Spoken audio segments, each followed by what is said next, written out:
እንጸልይ። እግዚአብሔር አባት ሆይ በኢየሱስ ስም እናመሰግናለን። ስለዚህ ጊዜ ተመስገን። ጌታ ሆይ በምናወራው ነገር ውስጥ ያንተ እውነት ብቻ እንዲገለጥ በጌታ በኢየሱስ ስም ጸለይኩኝ።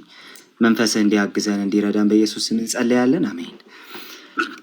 እሺ፣ የዛሬው ውይይታችን የተወደዳችሁ 66 ወይስ 81 የሚል ነው። 66 ወይስ 81 በመጽሐፍ ቅዱስ ቀኖና ላይ ነው የምናወራው። ስለዚህ ስለ መጽሐፍ ቅዱስ ስናወራ መጽሐፍ ቅዱሳችን ላይ የሚያነጋግረን ነገር ያለው እነዚህ ጥያቄዎች ናቸው። እስትንፋሰ እግዚአብሔር የሆኑት መጽሐፍት ስብስብ የሆነ የትኛው መጽሐፍ ነው የመጀመሪያው መመለስ ያለበት ጥያቄ ነው ብዬ አስባለሁ። ሌላው በቤተክርስቲያን አባቶች ዘንድ ደግሞ የቅዱሳት መጽሐፍት ቀኖናን በተመለከተ ያለው እምነት ምንድን ነው? ስምምነትስ አለው የሚለው ሌላው። ከዛ ደግሞ አሁን በእጃችን ላይ ያሉት መጽሐፍት ራሱ ቅዱሳት መጽሐፍቱ ማለት ነው ትክክለኞቹ መጽሐፍት መሆናቸውን ደግሞ በምን እናውቃለን? እነዚህን ጥያቄዎች መመለስ መቻል አለብን ብዬ አስባለሁ። ስለዚህ ዛሬ የመጀመሪያው ጉዳይ የሚሆነው የመጽሐፍ ቅዱስ ቀኖናን ስናነሳ ሪሊ እንደነዚህ አይነት ጥያቄዎችን እየመለስን እንድንሄድ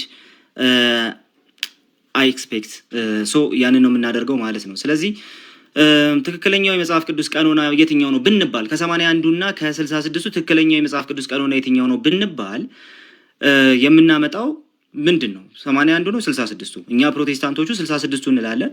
ስለዚህ ስለ 66ቱ ነው የምናወራው ማለት ነው። ፕሬዘንቴሽን ስታዩ የትሬኒንግ ፕሬዘንቴሽን እንዳይመስላችሁ እንዲሁ ዝም ብሎ ቪዥዋል ነገር እንድታዩ ብቻ ያዘጋጀሁት ነገር ነው። ለማንኛውም ግን እኛ የምንለው ምንድን ነው? 66ቱ መጽሐፍት ናቸው እንጂ 81 አይደለም ትክክለኛው መጽሐፍ ቅዱስ እንላለን። ስለዚህ ወንድማችን ደግሞ ዛሬ 81ዱን ዲፌንድ ያደርጋል ማለት ነው። ለምንድን ነው ግን እንደው 66ቱን የምንልበት ምክንያት ስንል እንግዲህ እኛ በብሉይ ኪዳን የ39 መጽሐፍትን ቀኖና እንወስዳለን ወይም ደግሞ 39 መጽሐፍትን በቀኖና ተቀብለናል ብለን እናምናለን። ያንን የመጽሐፍት ቀኖና እናምናለን 39ኙ ማለት ነው። በ27 ደግሞ የአዲስ ኪዳን መጽሐፍት እናምናለን። ስለዚህ እነዚህ መጽሐፍት ናቸው የእግዚአብሔር ቃል ብለን ልንጠራቸው የሚገባው ብለን ስለምናምን ይህን እንላለን ማለት ነው። አይሁዳውያኑ ደግሞ 22 24 እያደረጉ ይህንን እንትን ይወስዱታል። ይህንን ቀኖና ብሉይ ኪዳኑን ይወስዱታል። በአዲስ ኪዳን በተለይ በቤተ ክርስቲያን ስምምነት እንደሌለ ወይም ደግሞ እንደው ይሄ ነው የሚል ቁርጥ ያለ በቃ 66ቱ ወይ 81ዱ ነው የሚል በሁሉም አባቶች ዘንድ በሁሉም ካውንስሎች ዘንድ ያለ ነገር እንደሌለ እናውቃለን። ስለዚህ በምንድን ነው የምናውቀው የሚለው ነገር ለምንድን ነው ይዘን የምንሞግተው የሚለውን ነገር መመለሱ ወሳኝ ነገር ነው፣ አስፈላጊም ነገር ነው። አስቀድሞ ግን ምን ማየት አለብን? የብሉይ ኪዳን መጽሐፍትን ቀኖና ማየት አለብን። ስለዚህ 66ቱን አድቮኬት እያደረኩ እገኛለሁ ማለት ነው። የብሉይ ኪዳኑ መጽሐፍ 22 የብሉይ ኪዳን መጽሐፍትን ወር ደግሞ 24 ብለው የሚጠሯቸውን መጽሐፍት አይሁዳውያኑ እንደወሰዱ ወይም ደግሞ እነሱን የእግዚአብሔር ቃል የአምላካችን ቃል ብለው እንደሚቀበሉ እናውቃለን። ይህንን ደግሞ እንግዲህ በኋላ ላይ በመጡ ፎርሙሌሽኖች ውስጥ ሕግ እንደዚሁም ነቢያትና እንደዚሁም ደግሞ ኬቱቪም ወይም ደግሞ እነዚህ የታሪክ መጽሐፍትን ደግሞ እንትን ስንቀበል እነዚህን ሶስቱን ምድቦች እንመለከታለን። ታናክ ብለው የሚጠሯቸው ማለት ነው። ቶራ፣ ኔቪም፣ ኬቱቪም ብለው የሚጠሯቸውን። ስለዚህ እነዚህ መጽሐፍት 22 የብሉይ ኪዳን ወይ 24 በእኛ ደግሞ 39 ባቆጣጠራቸው ሆነው እናገኛቸዋለን ማለት ነው። ለዛ ነው ሉቃስ ወንጌል ምዕራፍ 24 ቁጥር 44 ላይ ስትመለከቱ ከእናንተ ጋር ሳለሁ ይላል ጌታ ኢየሱስ በሙሴ ሕግና በነቢያት በመዝሙራትም ስለኔ የተጻፈው ይፈጸም ዘንድ ይገባል ብዬ የነገርኳችሁ ቃሌ ይህ ነው እያለ ይነግራቸዋል። ከዛ መጽሐፍትን ያስተውሉ ዘንድ አእምሯቸውን ከፈተላቸው ይላቸዋል። ስለዚህ እነዚህ መጽሐፍት እነማን ናቸው የሚለውን ጥያቄ ነው እየመለስን ያለ ነው፣ ወይም ደግሞ ለመመለስ ነው ሞክረው በዚህ ባለኝ ሰዓት ውስጥ ማለት ነው። ለምንድን ነው አስቀድመን እነዚህ 39 የብሉይ ኪዳን መጽሐፍት የምንቀበለው ከተባለ በመጀመሪያ አስቀድሞ ለእስራኤላውያን የተሰጡት መጽሐፍት አሁን እነዚህ 22 24 ብለው የሚቀበሏቸው ወይም ደግሞ እነዚህ 39 የብሉይ ኪዳን መጽሐፍት ስለሆኑ ከብሉይ ኪዳን ስንጀምር ለዛ ነው የምንቀበላቸው ብለን እናምናለን። መጀመሪያ አስቀድሞ የተሰጡት እነዚህ ናቸው ለእስራኤል። ስለዚህ እነዛን በለኪዳን ውስጥ የተሰጡትን መጽሐፍት እኛ ስለምንቀበል ያንን እንላለን። አስቀድሞ የእግዚአብሔር ቃላት አደራ ተሰጧቸው ብሎ ሐዋርያው ጳውሎስ በሮሜ መልእክቱ ምዕራፍ 3 ቁጥር 2 ላይ የሚናገርለት ማለት ነው። ስለዚህ እነዚህ ኦራክልስ ወይም ደግሞ እነዚህ የእግዚአብሔር ቃላት በአደራ የተሰጧቸው በየትኞቹ መጽሐፍት ነው ብንል እነዚህ 39ኙ የብሉይ ኪዳን መጽሐፍት መሆናቸውን እንመለከታለን ማለት ነው። ለዚህ እንደው እንደ አንድ አስረጂ ብናመጣ ጆሴፈስ ፍላቪየስን ወይም ደግሞ ዮሴፍ ወልደ ኮሪዮንን እናገኛለን። አጌንስት አፒዮን ላይ የሚያነሳቸውን ነገሮች እስቲ እንመልከታቸው። አጌንስት አፒዮን 1:37 ላይ የሚያነሳው ነገር አለው። ምንድነው? የሩቅና የቅርብ ጊዜ ክስተቶችን እየጻፉ እነዛን ታሪኮች እየጻፉ በእግዚአብሔር መሪነት በመንፈሱ መሪነት እየጻፉ ነቢያት አሉን፣ እነዛ ሰዎች አሉ በማለት ይናገራል። እነዛ ነቢያት የጻፏቸው መጽሐፍት ነው የምንቀበለው የሚል የአምላካችን ቃል ብለን የምንቀበለው የሚል ነገር ይናገራል ዮሴፍ ወልደ ኮሪዮን አጌንስት ሳፒዮን 1:37 ላይ ማለት ነው። እንደዚሁም ደግሞ ሌሎችንም እንደዚህ ስንመለከት ከ38 እስከ 40 ድረስ እዛው ላይ ስንመለከት 22 የታመኑ መጽሐፍትን እንቀበላለን ወይም ደግሞ እንትን እናደርጋለን ይላል። ተመልከቱ among us there are not 1000 books in the disagreement and conflict with each other በማለት ይናገራል።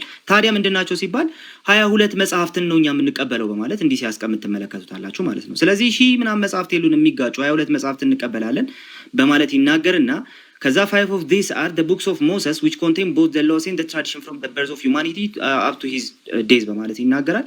ሶ በዚህ መንገድ ያስቀምጠዋል ሙሉ በሙሉ ያንን የብሉይ ኪዳን መጽሐፍትን ወይም ደግሞ እነዚህን ታናክ ብለን የምንጠራቸውን ባይዘረዝንም እነዚህን 22 መጽሐፍት ግን እንቀበላለን ብሎ ሲናገር እንመለከተዋለን። በሌላ ስፍራ ላይ እነዚህ 22ቱ እነማን ናቸው ካልን ኢቭን ከቤተ ክርስቲያን ታሪክ እሱን ማምጣት እንችላለን። እንደዚሁም ደግሞ ሌላ ቁጥር 41 ላይ በጣም የቅርብ ጊዜዎቹ መዛግብት እንደመጀመሪያዎቹ ታማኝ አይደሉም ይላል። ከአርጤክስስ ጀምሮ ኦኬ ከአርጤክስስ ጀምሮ እስከኛ ሰዓት ድረስ የተዘገቡ ብዙ አሉ ይላል። ነገር ግን እነዚህን ልክ እንደ መጀመሪያዎቹ ታማኒ ብለን አንወስዳቸው፣ ምክንያቱም ትክክለኛው የነቢያት መተካካት ስለሌለ ብሎ ይናገራል። ቁጥር 42 ላይ ስትመለከቱ ደግሞ አይ በ22ቱ መጽሐፍቶች የሰፈሩ ነገሮች ምንም ጥንታዊ ቢሆኑ እንኳን ማንም ሰው ምንም ለመጨመርም ለማስወገድም ወይም ለመለወጥም የደፈረ የለም ይላል ከ22ቱ ማለት ነው። ስለዚህ እነዚህ ለእስራኤላውያን የተሰጡ መጽሐፍትን እነዚህ መጽሐፍት ናቸው የተሰጡን የሚሏቸው እነዛ መጽሐፍት እንቀበላለን። በኋላ ላይ እንደምንመለከተው በቤተ ክርስቲያን ታሪክ ውስጥም እነዚህ 22 መጽሐፍት ተቀምጠው እናገኛቸዋለን። ስለዚህ እነዚህን እንቀበላለን።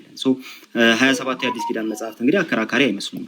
ለማንኛውም ግን እስቲ እንሂድ። እንደዚሁም ደግሞ ሌላ አንድ ባቢሎኒያን ታልሙድ እንጥቀስ። የእስራኤላውያኑን አንድ ሶርስ ማለት ባባ ባስራ ይባላል።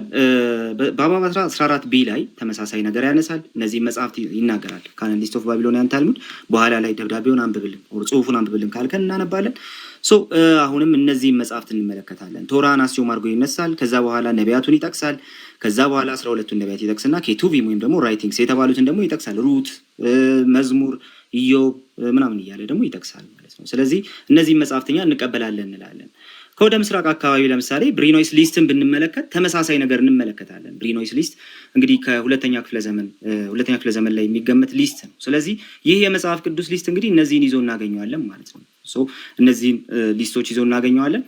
The Biblical Canon Lists from Early Christianity በሚለው መጽሐፋቸው ላይ ጆን ሚድ እና ጋላገር እነዚህን እንደዚህ ማለት ይናገራል። This canon list contains a similar catalog of books to the Jewish and Protestant canons in 27 books 27 መጽሐፍትን ሊስት ያስቀምጥና ይሄ ነገር ግን እነዚህ 27 መጽሐፍት ሲሚላር ናቸው ከምን ጋር ከአይሁዳውያኑና ከፕሮቴስታንቱ የመጽሐፍት ቁጥር ጋር በብሉይ ኪዳን ማለት ነው ተመሳሳይ ናቸው እያለ ይናገራል።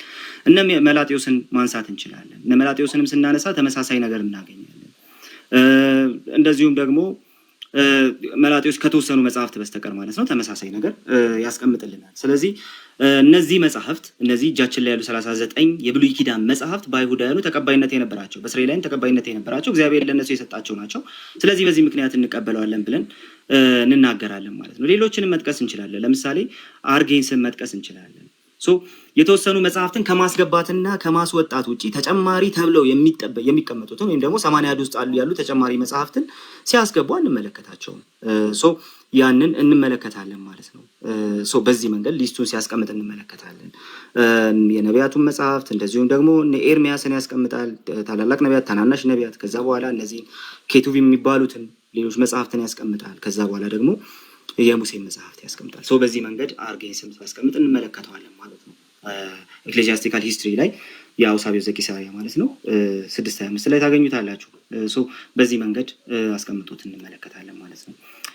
ሌሎችንም እንደዚህ ቄሎ ዘኢየሩሳሌምን ማንሳት እንችላለን።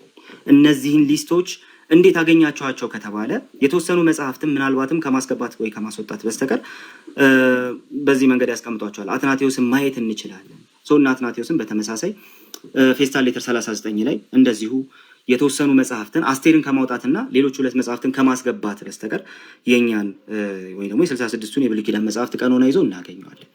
ብዙ ክርክር ያለው የብሉይ ኪዳን መጽሐፍት ላይ ስለሆነ እንደው ለመግቢያ ያህል ጊዜ ለመቆጠብ ቶሎ ብዬ ይሄን አስቀመጥኩኝ እንጂ ክርስቲያን ይህንን ያስቀምጣል። እንግዲህ የሙሴን መጽሐፍት ያስቀምጣል፣ ኢያሱን፣ ከዛ በኋላ ጀጅስንና ሩትን ያስቀምጣል፣ ከዛ እነ ሳሙኤልንና እነ ነገስትን ያስቀምጣል።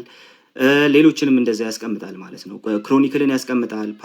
ይሄ ፓራሊፖሜኖን የተባለው እሱ ስለሆነ ማለት ነው። ከዛ በኋላ ኤስድራስ ማን ነው የሚለውን ነገር ኢቭን ኦፕን ነው ይሄ ለክርክር። ኤስድራስ የሚለው ነህምያና ዕዝራ ነው ወይስ ሌሎች ናቸው የሚለው ነገር ግን ይሄን ያስቀምጣል። ከዛ በኋላ መዝሙርን ያስቀምጣል። እንደዛ እያለ ይቀጥላል ማለት ነው። ከዛ በኋላ ሂላሪ ምን ይላል? አንዳንዶች ግን ጦቢትና ዮዲትን ያስቀምጣሉ ይላል። አንዳንዶች ሉክ በ22ቱ የእስራኤል ፊደላት ልክ 22 መጽሐፍት አሉ ካለ በኋላ አንዳንዶች ጦቢትና ዮዲትን ያስቀምጣሉ ይላል። እንደው ከግሪኩ ጋር 24 እንዲሆንላቸው ከግሪኩ ፊደል ጋር እንዲመሳሰልላቸው ብሎ ያስቀምጣል። ስለዚህ አንዳንዶች ይህንን ከመጨመራቸው በስተቀር አሁንም ሂላሪ ፖይተርስ በዚህ መንገድ ያስቀምጣል ማለት ነው። ሶ ጄሮም የታወቀ ነው። የጄሮምንም ማየት እንችላለን። እንደዚሁ እነዚህን የብሉይ ኪዳን መጽሐፍትን ያስቀምጣል ማለት ነው። ፕሮሎገስ ጋሊያተስ በተሰኘው ስራው ላይ ይህንን ያስቀምጣል። የብሉይ ኪዳን መጽሐፍትን ያስቀምጣል ልክ እንደ ፕሮቴስታንቱ። ከዛ ፖክሪፋ ብሎ እነዚህን ተጨማሪዎቹን ዴትሮካኖኒካል መጽሐፍትን ያስቀምጣል። እንደዚሁም ደግሞ የአዲስ ኪዳን መጽሐፍትንም እንደዚሁ ያስቀምጣል ማለት። ስለዚህ የብሉይ ኪዳን የአዲስና የብሉይ ኪዳን መጽሐፍቶቻችሁን 66 ብላችሁ ማን ሰጣችሁ ከተባለ ልክ እንደዚህ ከአይሁዳውያኑ ጀምሮ በቤተክርስቲያን አባቶች ዘንድ ምስክርነት ያለባቸውና አንዳንዶቹን ከማስወጣትና ከማስገባት ውጪ በምንም አይነት ሁኔታ የእግዚአብሔር ቃል አይደሉም ሊባል በማይችል መልኩ የተቀመጡ መሆናቸው እናያለን ማለት ነው። እና ሩፊነስን ማየት እንችላለን። ወደ በኋላ ላይ በደንብ አሳያቸዋለሁ። ለማንኛውም ግን በቀረችኝ ደቂቃ ውስጥ ወደ ሪባትል ስንሄድ በደንብ እናየዋለን።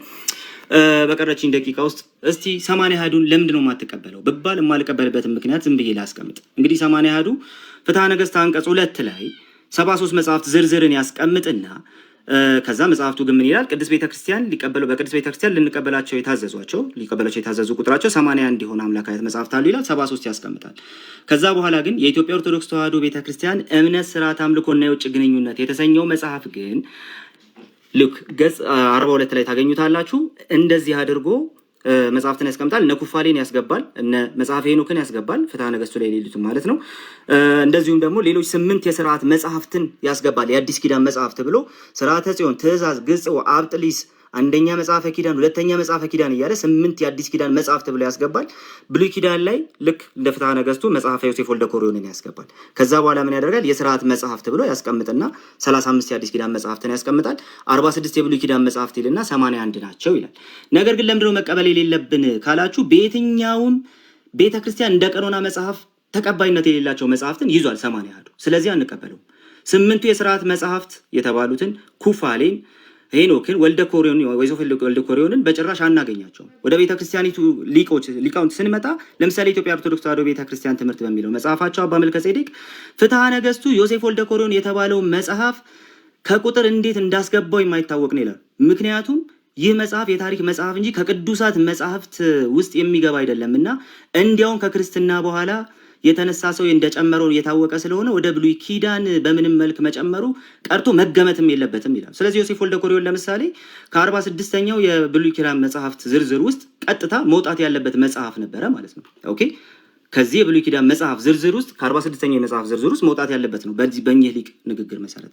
ስለዚህ እንደነዚህ አይነት በየትኛውም ቤተክርስቲያን እንደ ቀኖና መጽሐፍ ያልተያዙ መጽሐፍትን ጭምር የቀኖና መጽሐፍ አድርጎ ይቀበላል። ከዚህ የተነሳ 80 አሐዱ መቀበል የለብንም እላለሁ። አይ አንዳንዶቹ እኮ እንደው በሌላው ዓለም ስለማይገኙ ነው ከተባለ በሌላው ዓለም ስለማይገኙ ለመሆኑ ማስረጃው ምንድነው የሚለውን ነገር ወደ በኋላ ላይ አብረን እናያለን። ለማንኛውም ግን ሁለተኛ ለምን መቀበል የለብንም? ሁለተኛው ደግሞ የመጀመሪያውን ነግሬያችኋለሁ። በየትኛውም ቤተክርስቲያን የቀኖና መጽሐፍ ያልተደረጉ መጽሐፍትን ተቀብሎ እናገኘዋለን። ሁለተኛ በይዘት ደረጃ ራሱ በቤተክርስቲያን የማይታወቁ በጥንት ቤተክርስቲያን የማይታወቁ ሐሰተኛ ሰነዶችን ይዞ ይገኛል። 80 አሐዱ እነዚህ መጽሐፍት ይዞ ይገኛል። ኦኬ፣ እነዚህ መጽሐፍት ይዞ ይገኛል። ለምሳሌ የሰባው ሊቃናት አንደኛ መቃብያንን በኋላ ላይ አሳይካል ካሳያለሁ። አንደኛ መቃብያን ምዕራፍ 16 ድረስ ያለ 16 ምዕራፍ ያለው መጽሐፍ ነው። የኢትዮጵያው 36 ምዕራፍ አለው። ኦኬ፣ 36 ምዕራፍ አለው። ይዘቱ ራሱ ከዚህ ከሰባው ሊቃናት አንደኛ መቃብያን የተለየ ነው። ሁለተኛ መቃብያን የሰባው ሊቃናት 15 አለው። ኦኬ፣ የኢትዮጵያው 21 ምዕራፍ አለው፣ በይዘት ይለያል። ሶስተኛ መቃብያን 7 ምዕራፍ አለው የሰባው ሊቃናት፣ 10 ምዕራፍ አለው የኢትዮጵያው፣ በይዘት ይለያል። በ2000 እትሙ ላይ ለብቻ የተቀመጠ ተረፈ ባሮክ የተባለ መጽሐፍ አለ። በየትኛውም ቤተክርስቲያን ቀኖናዊ መጽሐፍ እንደሆነ የማይታወቅ መጽሐፍ አለ። ስለዚህ በይዘትም የማይታወቁ በጥንት ቤተክርስቲያን የማይታወቁ በሚታወቁ መጽሐፍት ስም የተቀመጡ ሌሎች ሰነዶችም ያሉበት ነው እንጂ ጥርት ያለ የእግዚአብሔር ቃል ስብስብ የሆነ መጽሐፍ አይደለም። ስለዚህ 80 አሐዱን አንቀበልም። ሌላው ግን በራሱ በሲኖዶስ የተረጋገጠ መጽሐፍ ቅዱስ አይደለም ተብሎ ደግሞ ይነገርለታል። ለምሳሌ ይኸው እሺ ወደ በኋላ ላይ ከዚህ ጋር እመለሳለሁ ማለት ነው። 15 ሰከንድ አንተ ጋር ላይ ግን የጀመርኩት በራሴ ሰዓት ስለሆነ ላቁም። ሶስተኛውን በዚህ መንገድ አስቀምጬ አቆማለሁ። ከዚህ ጀምራለሁ።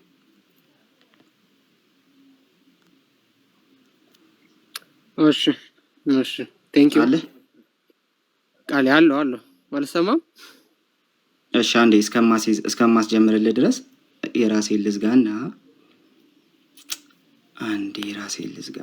ያንተን ሰዓት ላስጀምርልህ።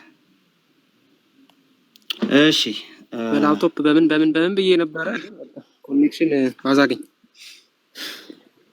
እሺ ትጀምራለህ? ልጀምር? ማቅረብ ሞክራለሁ። ልጀምር? ምን አልከኝ? ልጀምር?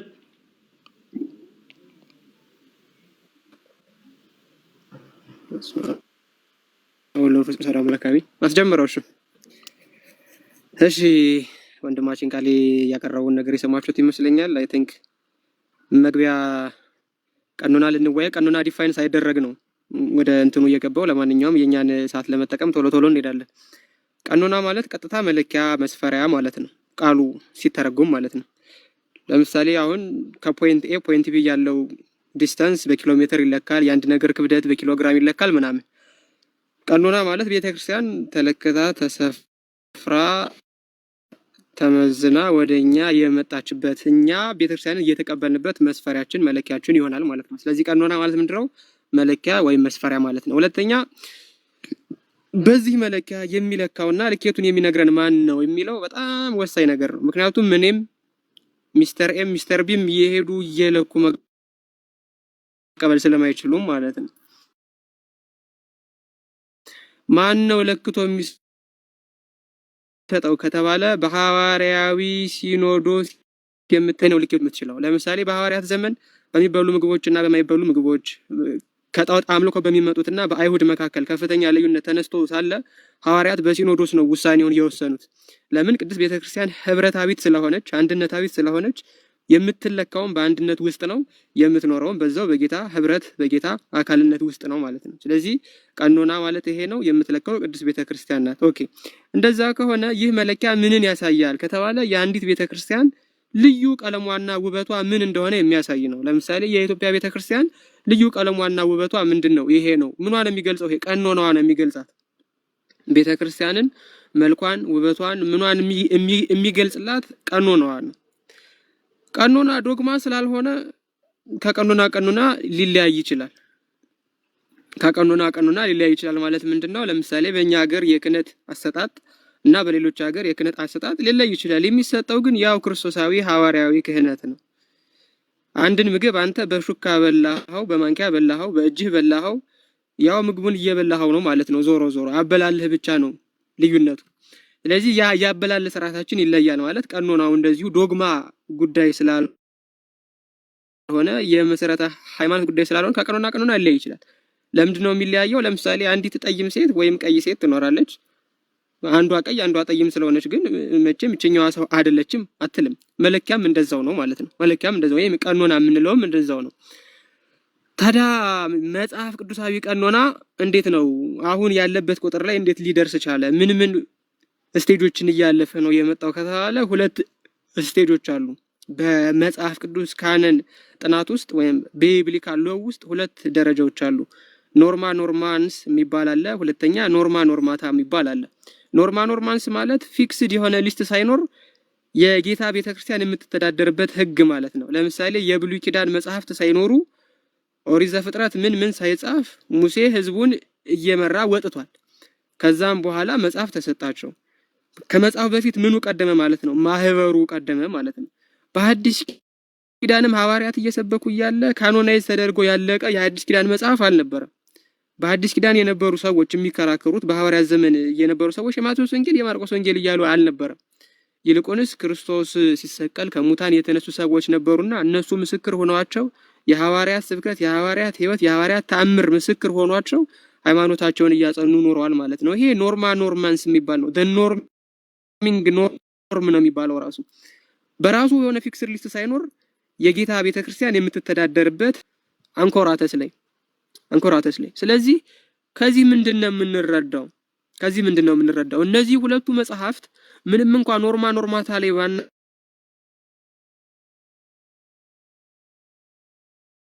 ያገኛቸውም ኖርማንስ ላይ ግን ከፍተኛ የሆነ ሃይማኖትን እየተከራከሩ አባቶቻችን ያጸኑባቸው ቅዱሳት መጻሕፍት እንደሆኑ ነው የምንረዳው። አሁን ምናልባት ቀረ የሚባለው ዜና አይሁድ ነው። ዜና አይሁድን እኔ ምንም ማስረጃ ሳያስፈልገኝ አሁን ቃል ይጠቅሶታል። ለዛውም የመጽሐፍ ቅዱስ ቀኖናን ያስረዳልኛል ብሎ ማለት ነው። በሌሎች አብያተ ክርስቲያናትም ያለ መጽሐፍ ነው ይሄ። በነገራችን ላይ ለምሳሌ የቤተ ክርስቲያን ታሪክ አውሳቢዮስ 1:11-5 ላይ እንደማመሳከር አድርጎ ያስተምራል። እንደ 15 ደቂቃ አለቀ። ሰዓት አልቆ ነው። ሰዓት አልቋል። ኧረ እርግጠኛ ነህ? አልያዝኩም። ምን ሰዓት አሁን ያው መያዝ ነበር። ሪከርድ ላይ ነገ ስትመለከተው ሪከርዱን ያው ብዙ ነገሮች መልሰ መከለሰ ስለማይቀር እዛ ላይ ቼክ ታደርጋለህ። 15 ደቂቃ ትቆጥራለህ ወንድሜ። 5 ደቂቃ ነበር። እሺ ቀጥ ኧረ 5 ደቂቃ ኧረ 5 ደቂቃ እንዴ! 1 ደቂቃ ይቀራል የሚላል አላለቀም የሚለኛል። እኔም ያለቀ አልመሰለኝም። ኧረ በጭራሽ 15 ደቂቃ 1 ደቂቃ ነው። 15 ደቂቃ ኦኬ ነው የለም 15 ደቂቃ። እሺ ታላቁ ወንድማችን አንዳንድ ነገሮችን እንዲሁ ዝም ብዬ አስተያየት ልስጥባቸው። ድምጼ ይሰማሃል ወይ? ሰዓት አልያዝኩም ገና። ቆይ ድምጼ ይሰማሃል? አዎ ይሰማኛል። እሺ ታላቁ ስንት ደቂቃ ነው አሁን የምንይዘው? ልትመልስ ነው? ስንት ደቂቃ ነው የምንይዘው? 15 ይሁን። ይሄ ደቂቃ መልሶ ሪቢዩታላችን 15 ደቂቃ ነው። ሪቢዩታል 15 ደቂቃ። ኧረ ይሰለቻል። ምንም አይሰለችም። ነፍ ነገር ነው ያወራነውና 30 ደቂቃ ነው። እሺ 10 ደቂቃ በቃ። እሺ 10 ደቂቃ ያው 10 ደቂቃ 10 ደቂቃ ያው ሊዝ ነው። 10 ደቂቃ ሊዝ ነው። እሺ አይሮኒክ ኤንድ ስቱፒድ የሚል ቃል ተጠቅመሃልና ባለፈውም እንደዚህ አይነት ነገር አትጠቀም ብዬ ነበር ውይይት ላይ። ለማንኛውም እንግዲህ ስላመጣኸው ችግር የለውም። እሺ ብዙ የሚፈርስ ነገር የለም። ምን እንዳወራህ አላውቅም። ለማንኛውም ግን እስቲ የተወሰኑ ነገሮችን እንመልከት። በመጀመሪያ ከምንም ነገር በፊት ማለት ነው 81 ቀኖና ያላቸው ሌሎች አብያተ ክርስቲያናት አሉ አለ። አሁን ያሳየናል። እነዛ አብያተ ክርስቲያናት ልክ የኢትዮጵያ ኦርቶዶክስ ተዋሕዶ ቤተክርስቲያን እምነት፣ ስርዓት፣ አምልኮትና የውጭ ግንኙነት የተሰኘው መጽሐፉ ኦኬ 81 መጽሐፍትን በቀኖና ተቀብላለች ቤተክርስቲያናችን እንዳለው ልክ እንደዛው ማለት ነው። ወንድማችን 81 ቀኖና ያላቸው አለ። ሶሪያን ምናምን ጠቀሰ። ያላቸውን አብያተ ክርስቲያናት 81 ነው መጽሐፋችን ያሉትን አብያተ ክርስቲያናት በማስረጃ ያሳየናል። ነገር ግን ይሄ ካሁኑ እነግርሃለሁ ላም አለኝ በሰማይ ወተቷንም አላይ የሚለው ተረት አይነት የሚያስተርትብህ ይመስለኛል። ለማንኛውም ግን እስቲ ወደ በኋላ ላይ ማስረጃ ታመጣለህ።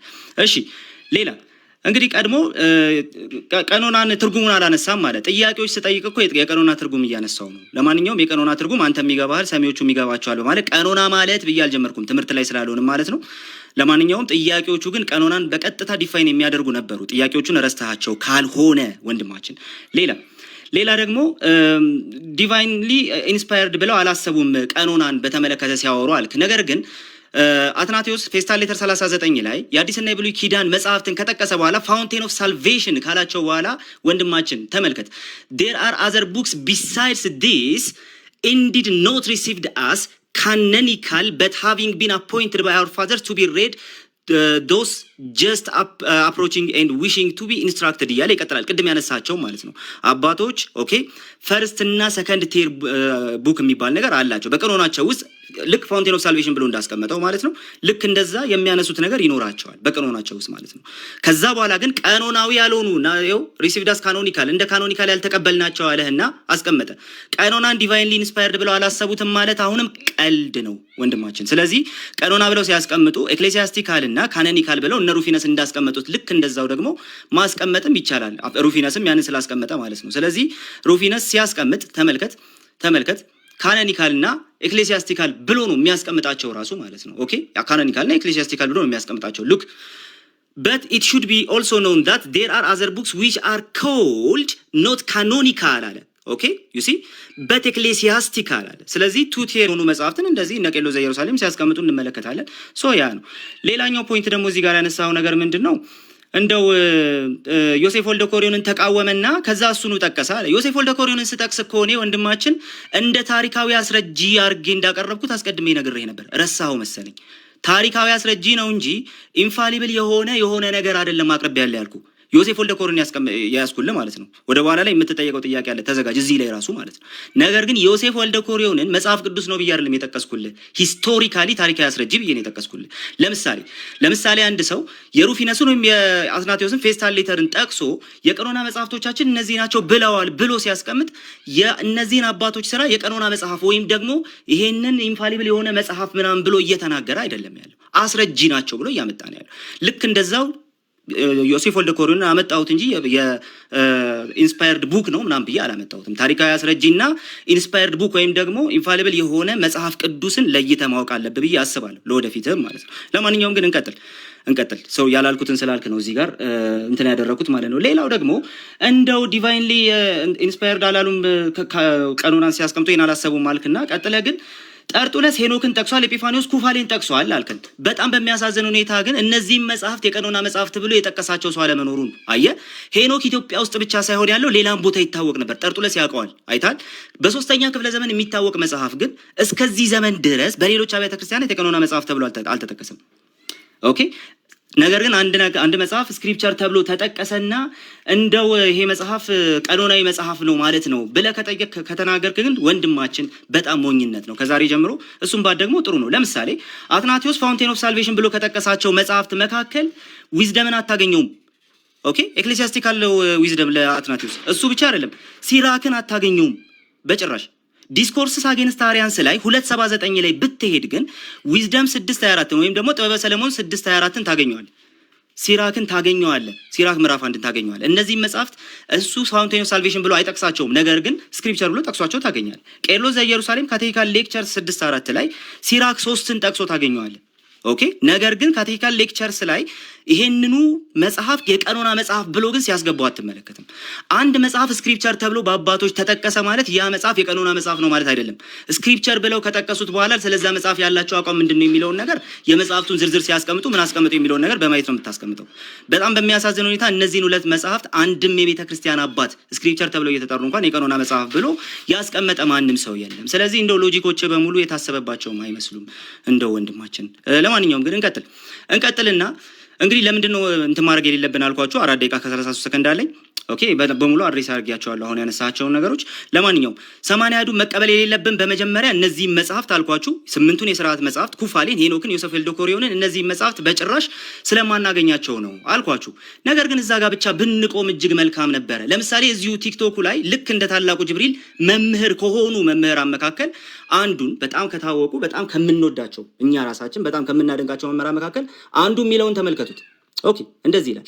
የአዲስ ኪዳን መጽሐፍት ዋናዎቹ 27ቱ እንደሆኑ ይታወቃል። ከዚህ ጋር የሚስተካከል መጽሐፍ መቼ ሳይጨመርም ብዬ አስባለሁ አለና ስለዚህም የቀሩት 8ቱ መጽሐፍት ከምን አንጻር እንደሚታዩ በግልጽ ማሳወቅ ይገባቸዋል አለ። ኦኬ ስለዚህ እነዚህ 8ቱ የሥርዓት መጽሐፍት እንዴት ነው ከአዲስ ኪዳን መጽሐፍት እኩል የሚቆጠሩት? የመጀመሪያ ጥያቄ። እኔ አይደለሁም ያልኩት፣ አንድ ኦርቶዶክሳዊ መምህር ወዳጅ ጓደኛ ወንድምህ ነው ይሄን ያለው። ቀጥሎ ብሉይ ኪዳን በፍትሐ ነገሥት አቆጣጠር ከሆነ ዮሴፍ ወልደ ኮሪዮን ብሎ እንደ መጽሐፍ ቅዱስ ይቆጥረዋል። መቼስ ከክርስቶስ በኋላ ተነስቶ ግን ወደ ክርስትና እንኳን ባልመጣ አንድ አይሁዳዊ ያልዳነ ሰው የተጻፈ ታሪክ መጽሐፍ ቅዱስ አይሆንም።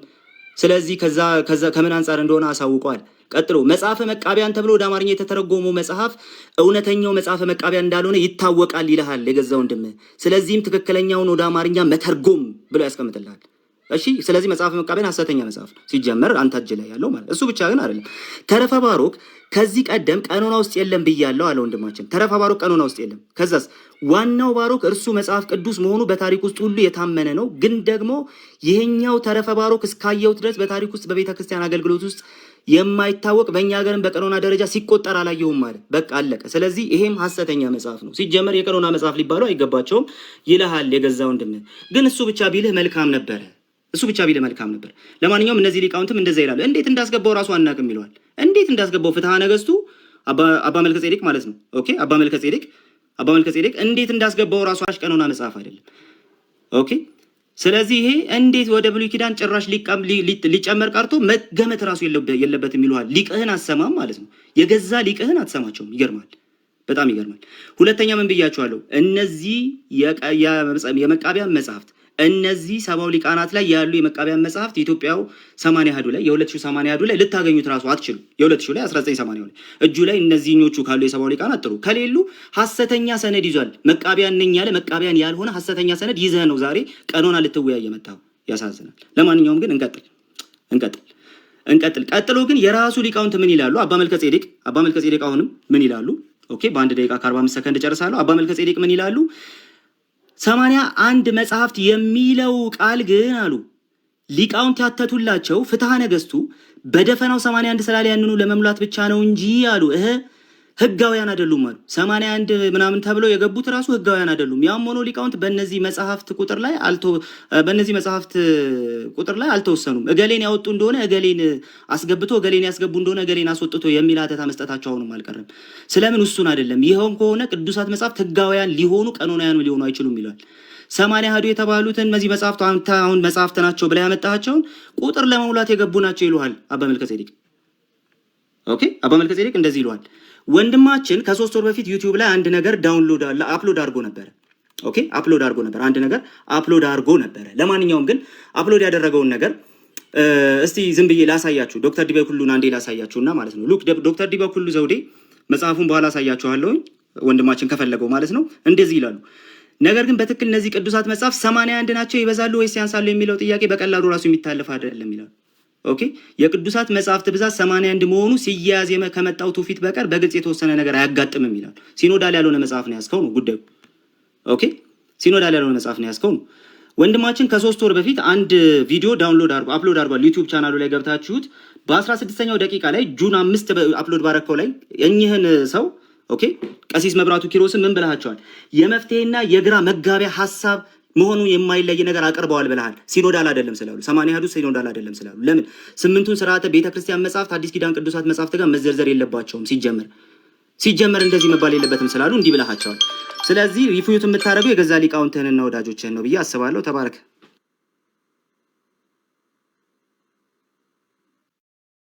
እሺ፣ ሰዓት አልቆ ነበር። ጥሩ እሰማለሁ። ትሰማለህ ወዳጅ? ላስጀምርልህ? እሰማለሁ። ቃል ትሰማለህ? ላስጀምርልህ? አሁን ራሴም ካልያዝኩ ራስህም ያዝ። ይኸው ላስጀምርልህ። ራሴም ካልያዝኩ አሁን አላመንኩም። ቅድም እውነቱን ለመናገር ችግር የለውም። ሪከርድ በኋላ ብዙ የምትከልሰው ነገር ስላለ እሱን ሰዓቱንም ትከልሳለህ። ግን እንትን ልልልህ ነው። ላስጀምረው? ቆይ አንዴ አስጀምረው ስለምልህ እኔ ራሴ ችግር የለም። እሺ፣ ማስጀምር ትችላለህ። እሰማለሁ ግን ድምጼ አስጀምሬያለሁ። ቀጥል።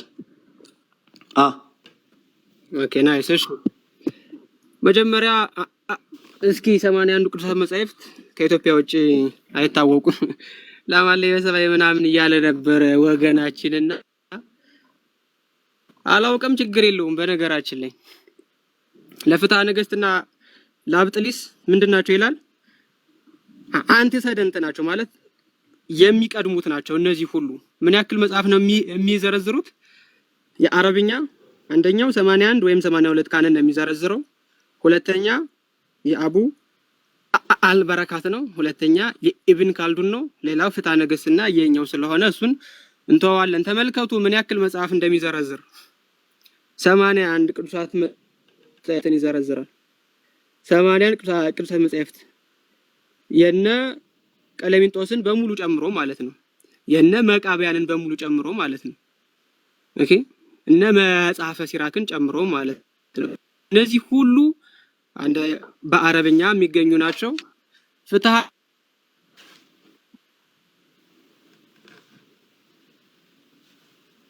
ነገሥቱ ያመጣው ይሄው ከኢብን አልመግሙይ አሰፋዊ ይሄው ቀጥታ ማለት ነው። ፍትሐ ነገሥት ምዕራፍ 2 ማለት በእንተ ቅዱሳት መጻሕፍት የሚያወራው ነው። ይሄው the holy books we are commanded to accept at the holy church in the holy church ብሎ ማለት ነው። ሌላ ወንድማችን አፖስቶሊክ ካኖን ላይ ያለውን ባላየን መሰለኝ ያለፈው እኔ እንዴት እንደሆነ እንኳን አላቅም። አፖስቶሊክ ኮንስቲቱሽን ማለት ይሄ ነው። ካኖን 85 ምን ያክል መጽሐፍት እንደሚዘረዝረው እስኪ እንይ። ምን ያክል መጽሐፍት እንደሚዘረዝረው በአጠቃላይ በቤተክርስቲያን የቀኖና መጽሐፍት ውስጥ የተሰሩ ቀኖናዎች እነዚህ ናቸው። 6 ቀኖናዎች አሉ። 6 ቀኖናዎች አሉ። አንደኛው 85ኛው የሐዋርያት ቀኖና ነው። ሁለተኛው የሎዶቅያ ጉባኤ ላይ 59ኛውና 50ኛው ነው። ሶስተኛው የካርቴጅ ጉባኤ ነው። የቅዱስ አትናቴዎስ አለ፣ የቅዱስ ጎርጎርዮስ አለ፣ የአምፊሎኪዮስ ደግሞ አለ ማለት ነው። እነዚህ ምን ያክል ነው የሚዘረዝሩት ነው ጥያቄው። አሁን አፖስቶሊክ ኮንስቲቱሽን ይሄው 76 77 78 79 80 81 ይዘረዝራል ማለት ነው። 81 ይዘረዝራል አፖስቶሊክ ኮንስቲቱሽን እና በጣም በሚገርም ሁኔታ ምን ይላል እዚህ ላይ መሰላችሁ? የቀለሚንጦስ መጻሕፍት በሙሉ and the constitution of Clemens addressed to you bishops in 8 books ይላል። አያችሁት? በ8 መጻሕፍት የተደራጁ እኔ ቀለሚንጦስ ለእናንተ የሰጧችሁ መጻሕፍት አሉ which are not to be published። አያችሁት? which are not to be published to all on account of the mystical things in them። በውስጣቸው በያዙት ምስጢራዊ ትርጉም የተነሳ ሁሉም እንዲሰጣቸው አልተፈቀደም ይላል። ለነማን ነው የሚሆነው? የሥርዓተ ቤተክርስቲያን ምንጮች ናቸው። ታዲያ ፍትሐ ነገሥት ምንድነው ያለው? ያለው? ቅድም ወንድማችን አውጥቶ ሲያሳየን የሥርዓት መጽሐፍት ናቸው ብሎ ነው የሚያስቀምጠው። የሥርዓት መጽሐፍት ናቸው። ይሄው በቅዱስ ቤተክርስቲያን ሊቀበሏቸው የታዘዙ ቁጥራቸው 81 ሆኑ አምላካውያን መጽሐፍት አለ 73 ይዘረዝራል። 8ቱን ስትጨምሩ በስንት ነው የሚሆነው? 81። ይሄ ከምኑ ጋር የሚገኝ ነው? እዚህ ጋር ካለው 73 ፕላስ የአፖስቶሊክ ኮንስቲቱሽኑ 8 መጽሐፍት 73 ሲደመር 8 ስንት ነው? ቃሌ 81 ነው። ስለዚህ የአረብኛው ላይና የፍትሐ ነገሥቱ ላይ 8ቱ የሥርዓት መጽሐፍት ለምእመናን የሚሰጡ ስላልሆኑ ለምንድን ነው የማይሰጡ? በውስጣቸው ከያዙት ምስጢራዊ ነገር የተነሳ ለቤተ ክርስቲያን ካህናትና ለቢሾፖች ሥርዓት ነው የሚሰጠው። ስለዚህ በእነዚህ ምክንያት 8ቱን ከነዛ ጋር ሳይቆጥሩ ያስቀምጡታል ማለት ነው። ነገር ግን ደግሞ ቀኖናዊ መጽሐፍት ስለሆኑ ስልጣነ ክህነት የሚሰጠው መስዋዕት ሥርዓቱ የሚሰራው በእነዛ ምክንያት ስለሆነ ምን ይደረጋል ማለት ነው? አብረው ቆጥረው 81 ያደርጉታል ማለት ነው። ሌላኛው ይሄን ብቻም አይደለም 81 የሚቀበሉት በነገራችን ላይ ይሄው ሲሪያክ ኦክታቱክ ይላል። አይሄው ቅድም ሲሪያክ ስልህ ሲሪያክ ኦክታቱክ ኦኬ፣ ኮፕቲክ 56 ካነን፣ ኮፕቲክ ሄፕታቱክ ሁሉ ምንን የሚይዝ ነው? አጠቃላይ ስንት መጽሐፍ ነው የሚቀበሉት? 81 መጽሐፍ ነው የሚቀበሉት። እነዚህ ሁሉ ጥንታውያን አብያተ ክርስቲያናት ማለት ነው። 73 ነው የሚይዙ። ታዲያ ለምንድን ነው አሁን 68 ግብጽ የምትቀበለው? ራሳቸው ማብራሪያ ሰጠውን እናገኛለን።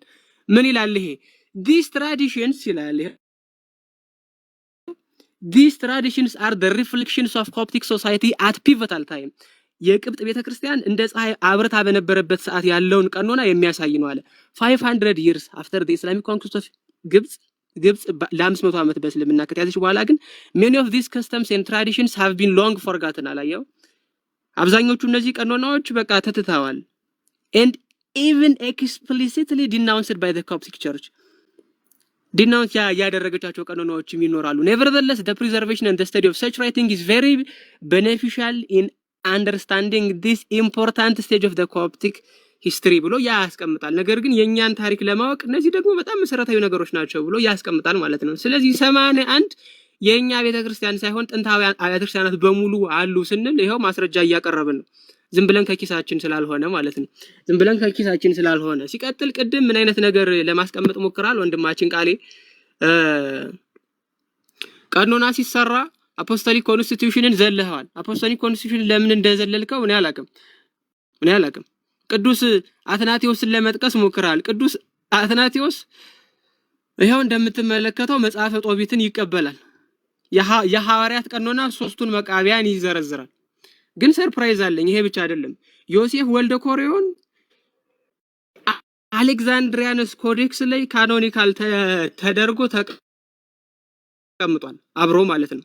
ፍትሐ ነገሥቱ ከየት እንደመጣው አላውቅም ያሉ ሰዎች አሉ። እነሱ ነው የማያውቁት። እነሱ ስላላወቁ የለም ማለት ነው እንዴ? የለም ማለት ነው እንዴ? ይሄው ምን ይላል እዚህ ጋር አዲሽናሊ ካለ በኋላ the wisdom of Joshua ibn Sirach for children education and the book of Joseph ibn Karbun that is the book of Maccabees አለ። ፍትሐ ነገሥቱ ጋር ስንመጣስ ምንድነው የምናገኘው? ፍትሐ ነገሥቱ ጋር ስንመጣ ምንድነው የምናገኘው? የሲራክ ልጅ የኢያሱ ጥበብ ለህፃናት ትምህርት for children education ዳግመኛም and የኮሬዎን ልጅ የዮሴፍ መጽሐፍ አለ እርሱም የመቃብያን መጽሐፍ ነው አለ። ጄዊሽ ኢንሳይክሎፒዲያም ይሄንን መጽሐፍ የሚያቀው ነው። ኮዴክስ አሌክዛንድሪያንስም የሚያቀው ነው ማለት ነው። ኮዴክስ አሌክዛንድሪያንስን ለማሳየት ልሞክራ እንዴ ፈጠን አድርጌ ማለት ነው ሰዓቴን እንዳልበላው። ስለዚህ ወንድማችን ምን እያወራ እንደሆነ እየተረዳውም አልመሰለኝም። እውነቱን ለመናገር ቀኖና የሆኑ 2-3 ሰዎች ብቻ ያስቀምጡት አድርጎ ለማስቀመጥ ሞክራለሁ። ለምሳሌ ዮሴፍ ወልደ ኮሮን በመጽሐፉ ውስጥ 22 መጽሐፍት ብቻ ነው ያሉን ብሏል። 22 መጽሐፍ ነው ብሉይ ኪዳን ላይ የምትቀበለው ማለት ነው። 22 መጽሐፍ ነው 39 እንደምትቀበል ትናገራለህ። ሲቀጥል ሉተር የሉተር መጽሐፍ ነው ይሄ። አብዛኞቻችሁ ታውቁታላችሁ ብዬ አስባለሁ። የሉተር ባይብል ነው በ1535 ያሳተመው ነው። ምን ያክል መጽሐፍ ነው የሚዘረዝረው? ይሄው ዮዲትን ይዘረዝራል፣ ጦቢትን ይዘረዝራል፣ ሲራክን ይዘረዝራል፣ ባሮክን ይዘረዝራል፣ መቃቢያንን ይዘረዝራል። ኦኬ ይሄ ተረፈ ዳንኤልንና አስቴርን ደግሞ አንድ ላይ አድርጎ ይዘረዝራል ማለት ነው። ይሄ ማን ነው? የሉተር። በአጠቃላይ የብሉይ ኪዳን መጽሐፍትን ስንት ነው የሚዘረዝረው ሉተር ካላችሁኝ ምን ያክል ነው የሚዘረዝረው? 45 መጽሐፍትን ነው የሚዘረዝረው። የአሁን ጊዜ ፕሮቴስታንቶችስ አይደለም 45 ከሉተር ራሱ ተቀንሶ ማለት ነው። ሉተር ከሰጣቸው መጽሐፍ ራሱ ቀንሰውት አሁን 39 ነው የሚቀበሉት። አያችሁት? ሉተር ከሰጣቸው ቀኖና ራሱ ቀንሰውት ማለት ነው። ስለዚህ መጀመሪያ ኖርማንስ ላይ ተቀነሰ፣ ከዛ ከአባቶች ቀኖና ቀነሱ፣ ከዛ ከአፖስቶሊክ ኮንስቲቱሽን ቀነሱ፣ ከዛ ከሉተር ራሱ ቀነሱት ማለት ነው። ሉተር ይሄ ስለሆነ ቀኖ ነው። አፖክሪፋ ብሏቸዋል ሊባል ይችላል፣ ግን ውሸት። አፖክሪፋ ሳይሆን ስክሪፕቸር ብሎ ጭራሽ እዚህ መጽሐፉ ላይ ሉተርስ ወርክ 95 ተሲስ ላይ ነው ያለው።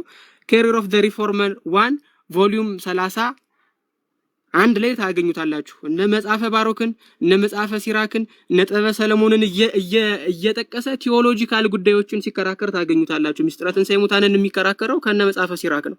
ማን ነው ይሄ? ሉተር ነው። ኦኬ ማን ነው ይሄ? ሉተር ነው። ስለዚህ ጉዳዮቹን በሙሉ መሰረት አድርገን ስናያቸው ወይም ስንይዛቸው ምንን የሚመለከት ነው ከተባለ ፕሮቴስታንቲዝም ምንም አይነት ሐዋርያዊ ውሳኔ የለም። ምንም አይነት ሲኖዶሳዊ ጉባኤ የለም። ምንም አይነት ስትራክቸርድ የሆነ ቀኖና የለም። ታዲያ ምንድነው? በቃ 66 ነው 66 ነው። ማስረጃ ወፍ የለም። እና አትናቴዎስ ጭራሽ ለ36 መጽሐፍ ማስረጃ ተደርገው ተጠቅሰዋል።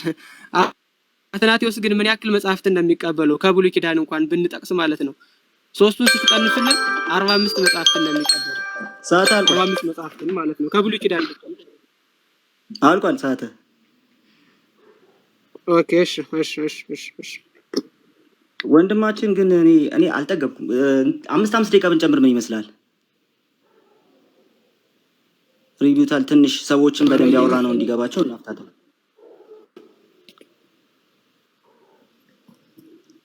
አምስት ደቂቃ ከዚህ በኋላ ወደ ክሮስ ሪቪውታል ትንሽ ሰከንድ ራውንድ ሪቪውታል ቢኖረው አሪፍ ነው። ነፍ ነገር እያነሳን ስለሆነ ሰዎችን በደንብ እንዲገባቸው ግልጽ እንዲሆን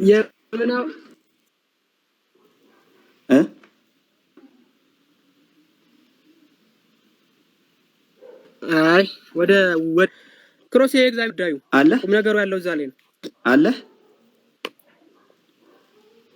አልሰማም። እሺ አሁን ተሰምተሃል አለህ ወይ? ሉተር ምናምን ያልከውን ላነሳ ነበር እኔም ፈልጌ የነበረው። በእርግጥ 5 ደቂቃዋን እንዴት ነው? አይ ይበቃል። ወደ ጥያቄ እንሂድ። ወደ ጥያቄና መልስ እንሂድ። እሺ በእርግጥ ይበቃል። እሺ ስንት እናርገው? ጥያቄና መልስ 15 ደቂቃ ወገንታት። እሺ እንዳንጫጫ ጌታ ይረዳናል። ጌታ ይረዳናል። ለማንኛውም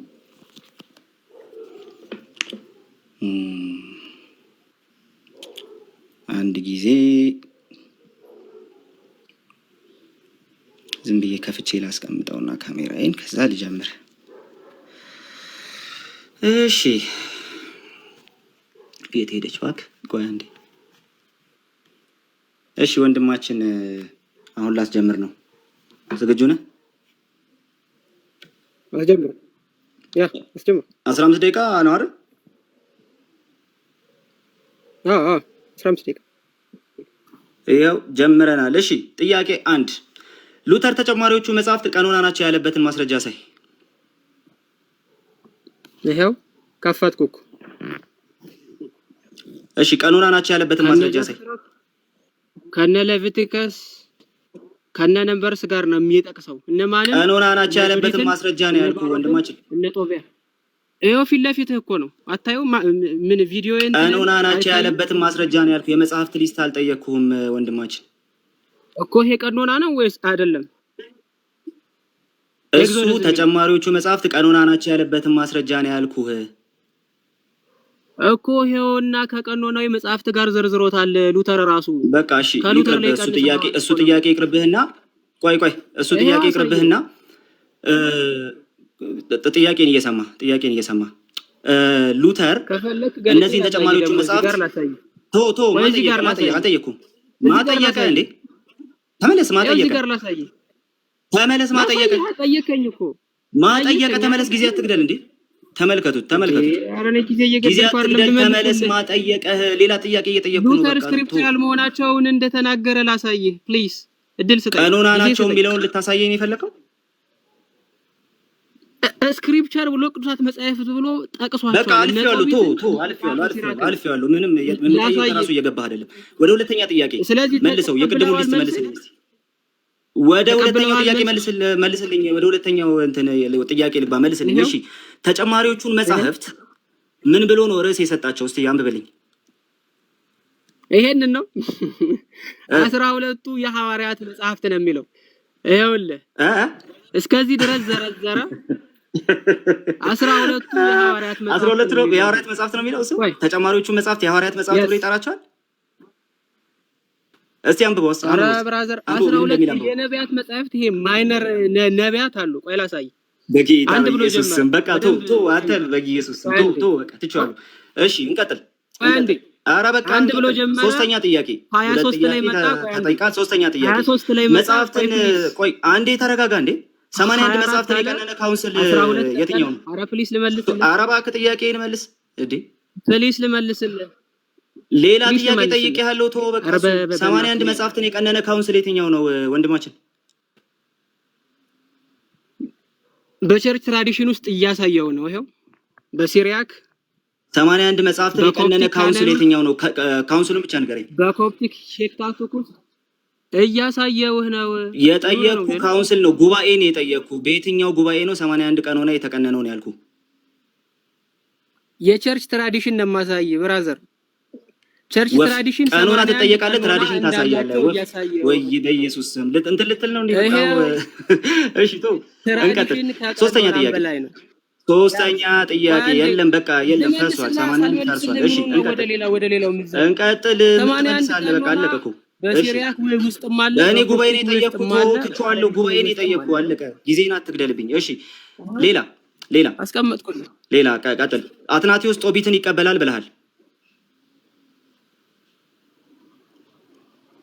አይደለ? ይሄው አትናቴዎስ ዘግሬት ይሄው መጀመሪያ ጥያቄ ሶር ነው የጠየቅኩ።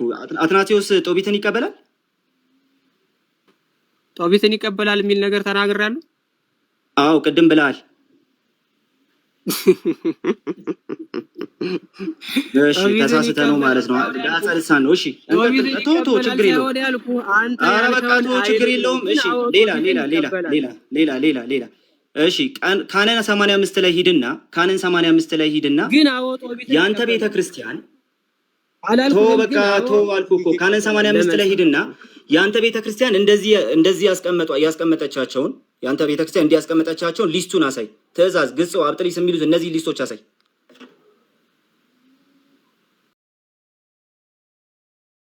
እስቲ ይሄን አብጥሊስን አሳየኝ። አብጥሊስ የት አለ? አብጥሊስን አሳየኝ። ስምንቱን በአንድ ቆጥሮ ያስቀምጣቸው። ስምንቱን በአንድ ላይ ነው ያስቀምጣቸው። ከነዚህ አሁን ምንም ስምንት የሥርዓት መጽሐፍት የሉም። በቃ ሰው እያየ ስለሆነ ችግር የለውም። እንቀጥል። ቆይ ተረጋጋ እንዴ። ምንድነው የምትለው? የኢትዮጵያው ተረጋጋ አንዴ፣ ቀስ በል እንዴ። የኢትዮጵያው እንዴ በቃ ስምንቱን ሊስት አሳያለሁ። ሊስት የለህም። በቃ 8 የሚል ቁጥር ብቻ ነው ያለ። ለማንኛውም እንቀጥል። እሺ እንቀጥል። የኢትዮጵያው መቃቢያን ኧረ በፈጠረ አንተ ሰውዬ እንዴ ጥያቄ እየሰማህ እንጂ ጥያቄ እየሰማህ በጌታ ስም ቆይ እንዴ ጥያቄ እየሰማህ እሺ እንቀጥል። ደግሞ አሁን እንቀጥል። እሺ መጽሐፈ መቃቢያን የኢትዮጵያው መጽሐፈ መቃቢያን ቆይ የኢትዮጵያው መጽሐፈ መቃቢያን ከሰባው ሊቃናት መጽሐፈ መቃቢያን ጋር ይመሳሰላል? የይዘት ውይይት ውስጥ አልገባንም። ቀኖና ነው አሁን የምንወያየው። የኢትዮጵያው መቃቢያን ከሰባው ሊቃናት መጽሐፈ መቃቢያን ጋር ይመሳሰላል ወይ ነው ያልኩህ። ቴክስቹዋል ክሪቲሲዝም ሐሰተኛ ሰነድ ይዘን የመጣው አይደል? ሐሰተኛ ሰነድ ነው። እሺ ሌላ የመቃቢያን በቃ የመቃቢያን 3 መጽሐፍት አሉ። ካኖን ላይ ጥያቄ ካለ ጠይቃለህ። እሺ ይሄው በቃ የመቃቢያን 3 መጽሐፍት ማለት ነው። እሺ በቃ ይሄው እየጠየቅኩ ነው። ተረጋጋ ወንድማችን። የመቃቢያን 3 መጽሐፍት አንዴ ተረጋጋ እንዴ። እሺ እሰጥሃለሁ። ምን ትመልሳለህ? ምን መልስ ይዘህ መጣህና ሲጀመር ግን እሺ የመቃቢያን 3 መጽሐፍት ሉክ ወደ አማርኛ የተተረጎመው መጽሐፍ እውነተኛው መጽሐፈ መቃቢያን አይደለም ይላል ወንድምህና 81ዱን የሞሉት እነዛ 3 መጽሐፍት እውነተኞቹ መቃቢያን ናቸው። እንደዛ ብሎ የሚናገረውን ሰው ጠይቀው። እኔ አንተን የጠየቅኩህ አንተ እውነተኞቹ ናቸው ትላለህ ወይ ነው ያልኩህ። እንደዛ ብሎ የተናገረውን ሰው ጠይቀው። አንድ ቤተክርስቲያን ተቀምጣችሁ የመጽሐፍ ቅዱስ ስምምነት እንኳን የላችሁም። እሺ እንቀጥል። ተረፈ ባሮክ መጽሐፍ ቅዱስ ነው ብለህ ታምናለህ? አዎ ቀኖና ውስጥም አለ ማሳየትም ስለምችል። ተረፈ ባሮክን ቀኖና ውስጥ ያስገባ ማን ነው? ላሳይ ነው። ተረጋጋ ብራዘር። ኧረ ጠይቄ ዝም ነው ያልኩት ወንድማችን።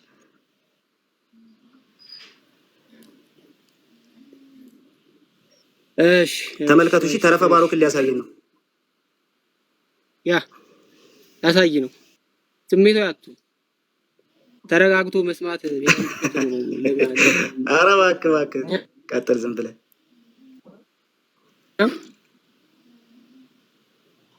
መጀመሪያ ከፍትሐ ነገሥት ከዛ ደግሞ ከእንግሊዘኛው ቅጂ ነው የማሳየህ።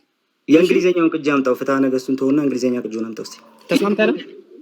የእንግሊዘኛውን ቅጂ አምጣው ነው ያልኩህ። ለምንድን ነው ፍትሐ ነገሥቱን የእንግሊዘኛውን ቅጂ አምጣው። ፍትሐ ነገሥትን መከራከሪያ አድርገህ ስታቀርበው ነበር እኮ የእንግሊዘኛውን ቅጂ ጠየቅኩህ እንዴ? ጥያቄ እኮ እኔ ነኝ። ሰዓቴን አትብላብኝ እንጂ በልተው አንተ የመመለስም ራሱ እንትኑም የለህም አቅሙም እንትኑም የለህም። ለማንኛውም እንቀጥል። እንግዲህ አንተን ስቱፒድ ብለህ ስትናገር የነበርከው ማለት ነው። ለማንኛውም ግን እንቀጥል። ግድ የለህም ተው፣ ችግር የለውም እንዴ። ተረጋጋ ቆይ ችግር የለውም እንዴ። አንዴ ተረጋጋ፣ ችግር የለውም። ሰዓቴን እየገደልክብኝ ነው፣ አትረብሽ እንዴ። ካልመልስ ምኑን ነው ተረጋጋ የምትለኝ? ሰዓቴን እየገደልክ ነው፣ አትረብሽ እንዴ። ቆይ አንዴ ረጋ በል። እሺ ይኸውልህ ተመልከት ሉክ ተመልከት 81 መጽሐፍት የሚለው ይላሉ አባ መልከ ጼዴቅ። ቃል ግን ሊቃውንት ያተቱላቸው ፍትሐ ነገሥቱ በደፈናው 81 ስላለ ያንኑ ለመሙላት የገቡ ናቸው እንጂ ህጋውያን አይደሉም ይላሉ። ከዚህ ስቴትመንት ጋር ተስማማለህ ወይስ አትስማማም? አባ መልከ ጼዴቅ የቤተ ክርስቲያናችን ቀናኝም አይደሉም። እኛ መዋቅር የሚመራ ተስማማለህ አትስማማም ነው ያልኩህ። ተስማማለህ ወይስ አትስማማም ነው ያልኩህ። ሄደህ ጠይቃቸው እሳቸው። በአንድ ሰው ሐሳብ የመስማማት አትስማማም። የገዛ ሊቃውንትህን ራሱ አትቀበልም። እሺ በቃ ተው የገዛ ሊቃውንትህን ራሱ አትቀበልም ማለት ነው። እሺ እኔ አሁን እዚህ ጋር ደግሞ አንድ ቀሲስ ዲበኩሉ እሺ ችግር የለውም አልኩህ እንዴ። ችግር የለውም በቃ እንዴ። ቀሲስ ዲበኩሉ ዘውዴን ደግሞ ዶክተር ዲበኩሉን ደግሞ እስቲ እንያቸው። ሶስተኛው አማራጭ ስለ 80 አሐዱ ሲናገሩ ማለት ነው። ሶስተኛው አማራጭ በታሪክ በኩል ትክክለኛ ተረጋጋ። እኔ ጥያቄ ልጠይቅ እንዴ። ተረጋጋ እንዴ። እሺ ምን አገባ? ጥያቄው የኔ አይደል እንዴ? በኋላ ላይ ነው የምትመልሰው አንተ። 8ቱ ሐዋርያት ትእዛዛት ምስለ ቀለሜንጦስ እንደ ፍትሐ ነገሥት መተርጉማንና እንደ ሊቃውንት ጉባኤ 2 መጽሐፍተ ኪዳን 4 መጽሐፍተ ሲኖዶስ እያሉ ይመጡና እነዚህ በታሪካዊ ሀቅ ተረጋግጠው እስኪለዩ ድረስ ለጊዜው የተሻለው አማራጭ 76 መጽሐፍትን መቀበል ነው ይላሉ። ከዶክተር ዲበኩሉ ጋር ተስማማለህ ወይስ አትስማማም? ሲኖዶሳዊ ውሳኔ ብቻ ነው የምቀበለው። አሁንም ደግሜ ነው ዶክተር ዲበኩሉ ማስተማሪያ አድርጋቸው ነበረ ትምህርት ላይ፣ አሁን ደግሞ ካድካቸው። ዶክተር ዲበኩሉ ራሱ ካድካቸው። እናመሰግናለን። እሺ ሲኖዶሳዊ ውሳኔ ነው የምቀበለው። በቃ እንቀጥል፣ ችግር የለውም። ሲኖዶሳዊ ውሳኔ መሆኑን ደግሞ አሁን ልንመለከት ነው። እሺ እንሂድ። አሁን ደግሞ ቀሲስ መብራቱ ኪሮስ ምን እንደሚሉ እንመልከት። ላንብብላችሁና ትመልሳለህ። ብፁዕ አቡነ መልከ ጼዴቅ ከሰባ ሊቃናት ሆናን ብለው ይመጡና ስለዚህ የመጀመሪያው አማራጭ በሰባው ሊቃናት ትርጉም የሚገኙትን 49 ተረጋጋ። አሁንም ግለሰብ ነው። እሺ አዎ ግለሰብ ነው የምጠቅሰው። ተረጋጋ። እሺ እንቀጥል። ቀኖናውን የሚያጸድቀው የቅዱስ ሲኖዶስ ጉባኤ እነዚህ መጽሐፍተ ሥርዓት ከቅዱሳት መጽሐፍት ጋር መቆጠር እንደማይገባቸው በግልጽ ሊወሰን ይገባል ብለው ሲኖዳል እንዳልሆነ 80 ያዱ እየነገሩ ነው። ትቀበላለህ ወይስ አትቀበልም? ግለሰብ በቃ ጨርሱ። እሺ የገዛ ሊቃውንትን ክደ ጨረስካቸው ዛሬ። እሺ እንቀጥል። የገዛ ሊቃውንትን ክደ ጨረስካቸው። እሺ ሲኖዳል አይደለም ይሉሃል፣ አንተ ደግሞ ሲኖዳል ናቸው እያልከን ነው። ለማንኛውም ግን እንቀጥልና እዚህ ጋር ደግሞ አንድ ኦዲዮ ላሰማ። እዚሁ ልክ እንዳንተው በጣም የተወደደ ካንተ በላይ የተወደደ አስተማሪ ምን እንደሚል ላሰማና ከዛ ደግሞ ስሙት። ወይ ጉድ! አሁንም ግለሰብ ነው ሲኖዳል አይደለም። የብሉይ ኪዳን መጽሐፍ ቀመና ሲኖዳል አይደለም። ዛሬም ለዛ ነው አሁን ኪሮስን እንደ ጥናታዊ ጽሑፍ ነገር አጭር ጽሑፍ አዘጋጅተዋል። እዚህ ድረስ ከሰማ ይበቃል። እሺ ሲኖዳል አይደሉም ይልሃል ገዛ ወንድምህና ትቀበለዋለህ? ይሄንንም ወይስ አትስማማም? ዲቤት ነው ፖለቲካ ነው እያያዝከው? ቆይ አልገባኝም። የምን ፖለቲካ ነው? ጥያቄውን መልስ። ትቀበላለህ ወይስ አትቀበልም? ሲኖዳል አይደለም ይልሃል ገዛ ወንድምህና ትቀበላለህ ወይስ አትቀበልም? ሄደህ ጠይቀዋ ታዲያ። እሱን እኔ ምን ላድርገው ነው? ለዚቹ ነው ስቱፒድ እያልክ ከጅማሬ ስትሳደብ የነበርከው። አየህ አይደለ? ምንም ነገር ነው ማታውቀው። ሲቀጥል ደግሞ አትስማማም ከገዛ ወንድሞች ጋር። እንቀጥል። ተረጋጋ። እንቀጥል። ደግሞ በየመሃሉ አትግባ። እሺ ዮሴፍ ወልደ ኮሪዮን መጽሐፍ ቅዱስ ነው ብለህ ታምናለህ አንተ? ዮሴፍ ወልደ ኮሪዮን እጅህ ላይ ያለ መጽሐፉ ራሱ ያ። እሺ ክፈተው። ዜና አይሁድ አለ። ትክክል ነው። ዮሴፍ ወልደ ኮሪዮን ዜና አይሁድ የሚባል መጽሐፍ አለ እኮ። ዜና አይሁድ ብቻ ነው ዮሴፍ ወልደ ኮሪዮን? ይሄው ማስረጃ ከፈትኩልህ እኮ። ምን ይላል ይሄ? እስኪ አንብልኝ። የጠየቅኩ ዮሴፍ ወልደ ኮሪዮን ዜና አይሁድ ብቻ ነው ወይ የጻፈው ነው ያልኩ። ላሳይህ እኮ ነው እሱን። ምን ይላል ይሄ? ኮዴክስ አሌክዛንድሪያንስ ይላል። እኔ እሱን ብቻ ነው ወይ የጻፈው ነው ያልኩ። ወይ አይደለም ወይ ነው? ኮዴክስ አሌክዛንድሪያንስ ላሳይህ ነው ፕሊዝ። በቃ ቶ አታሳየኝ። ሰዓቴን እንዳትገልብኝ። እኔ የጠየቅኩት ትተህ ሌላ ነገር ነው የምትመልሰው። ሌላ ጥያቄ ትቼዋለሁ። ሌላ ጥያቄ እሱን አልፈልግም። እሺ ተመልከቱ። አንዴ ልመልስልህ። አልፈልግም አልኩህ እኮ አልፈልግም። በቃ የተጠየቅከውን ሌላ ነገር ነው የምትመልሰው አንተ የተጠየቅከውን ትተህ። ስለዚህ አልፈልግም። እሺ እኮ አልጠየቅኩም። ይሄን ስላልጠየቅኩህ አልፌያለሁ። ሌላ ጥያቄ ልጠይቅህ ነው። 80 አሃዱ ሲኖዳል ነው ብለህናል። 80 አሃዱ ሲኖዳል ነው ብለህናል ወንድማችን አይደለ? 80 አሃዱ ሲኖዳል ነው ብለህናል። የኢትዮጵያ ኦርቶዶክስ ተዋሕዶ ቤተክርስቲያን በየትኛው ጉባኤ ነው 80 አሃዱን የቀነነችው? በቅዱስ ሲኖዶሷ በኩል እኮ። በየትኛው ጉባኤ? በቅዱስ ሲኖዶሷ በኩል እኮ አልኩ። በጌታ በኢየሱስ ክርስቶስ በቃ እሺ ሌላ ጥያቄ አልፈልግም። ተውኩት። መልስ የለህም እኮ ምንም ታሳየኝ። መጽሐፍ ይገልጻል እንዴ? በየትኛው ጉባኤ እያልኩ ጉባኤና መጽሐፍ እያልኩ ጉባኤና መጽሐፍ ሰዓት ላይ ነው ውይይት የመጣው። እሺ እንቀጥል። ትቼዋለሁ። እሺ አሁን ወደ ኩፋሌ እንሂድ። ተረጋጋና ተው። በቃ አልፈልግም እኮ አልኩህ። እኔ መጽሐፍ አይደለም የጠየቅኩ ጉባኤ ነው የጠየቅኩ። ጉባኤ እንጂ መጽሐፍ አልጠየቅኩ። ስለዚህ ሚውት አልፈልግም። ጉባኤ ነበር የጠየቅኩ፣ መጽሐፍ አልነበረም። በቃ ትቼዋለሁ። አልፈልግም። እሺ እንቀጥልና እስቲ መጽሐፈ ኩፋሌን ማለት ነው እስትንፋሰ እግዚአብሔር ነው ብሎ የቀኖና ሊስት ውስጥ ጠይቀኛለህ። ሲጀምር ኮዴክስን ቀኖና ብለህ ታመጣለህ። ኮዴክስና ቀኖና ራሱ አትለይም በጌታ ስም። እሺ ቶ በቃ አልፈልግም። ኮዴክስ ማለት ምንድነው የሚለውን መጀመሪያ አልቋል እኮ ሰዓት። እሺ ልጠይቅህ 5 ደቂቃ ጨምሬ ለወደፊት ነው ጥያቄ ጠይቀህ ሰው እንዲመልስ መስጠት አለብህ። ጠይቀህ አሁን ጥያቄህን እንዴ በጌታ ስም በእኔ ያመጣው ታላቁ ያሳት እሺ 15 ደቂቃ ይዤልሃለሁ። ይኸው 15 ደቂቃ ይዤልሃለሁ። እሺ ቀጥል። ሳልጀምር ነው ግን የምታስጀምረው? ቆይ እንደገና አስጀምርልኝ። እንደዚህ ያረጋል። እሺ አረ እንደገና አስጀምርልሃለሁ። ምንም አታስብ። ይኸው እንደገና አስጀምርልሃለሁ። ንገረኝ ስትጀምር ንገረኝ። ጀምር። እሺ ያው ፕሮቴስታንት የቀኖና ረዳድ ምንድን ነው? ቀኖና እንዴት ነው የምትረዱት? ምንድነው ቀኖና? የቀኖናን ትርጉም አትናቴዎስ እንደሚረዳው ወይም ሩፊኔስ እንደሚረዳው ነው የምንረዳው። አይደለም ምንድነው እሱ ትርጉም ነው? ዝም ብለህ ገሌ እንደሚረዳው ሰው ምንድነው? እሺ ላብራራ። አሪፍ ነው በቃ ላብራራለህ። እሺ እንዴት እንደሚመለስ በዛው ተመልከት። ጊዜ አትግደልብኝ ፕሊዝ። እኮ ያው እኮ የመለስኩልህ እኮ ነው። እንዴት እንደሚመለስ ግን ተመልከት፣ ተማር ለወደፊት። እሺ አንደኛ ቀኖና ብለን ስናስቀምጥ በመጀመሪያ ህግ፣ እየመለስኩ ነው። በመጀመሪያ ህግ መለኪያ ማለት ነው። ለህግ እንትን ለህግ አግባብ ወር ደግሞ ለሌጋል ጉዳይ ሲውል እንመለከታለን። ቀኖና ነው ብላችሁ ለመቀበል የምትጠቀሙበት ማጣሪያ ምንድን ነው? የሆነ ነገር ቀኖናዊ ነው ለማለት የምትጠቀሙት ክራይቴሪያ ምንድን ነው? የሆነ ነገር ነው መጽሐፍ ቅዱስን ነው።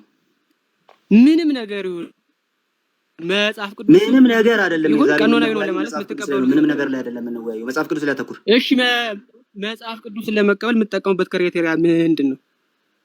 እሺ መጽሐፍ ቅዱስን ለመቀበል የምንጠቀምበት ክራይቴሪያ አንደኛ በሐዋርያት በራሱ መጽሐፉን ለአዲስ ኪዳን ከሆነ፣ ሁለተኛ በሐዋርያት የአይን ምስክሮች በራሳቸው በሐዋርያቱ ዘመን መጽሐፉን፣ ያ ማለት ከመጀመሪያው ክፍለ ዘመን ባልዘለለ መልኩ በሐዋርያቱ እውቅናና አውቶሪቲ ምንድነው ሐዋርያው ቀኖናን የማትቀበለው?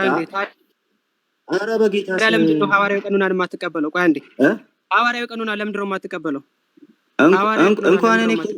እንኳን እኔ ኮፕቲክ ራሱ አትቀበለውም። ኮፕቲክ ኦርቶዶክስ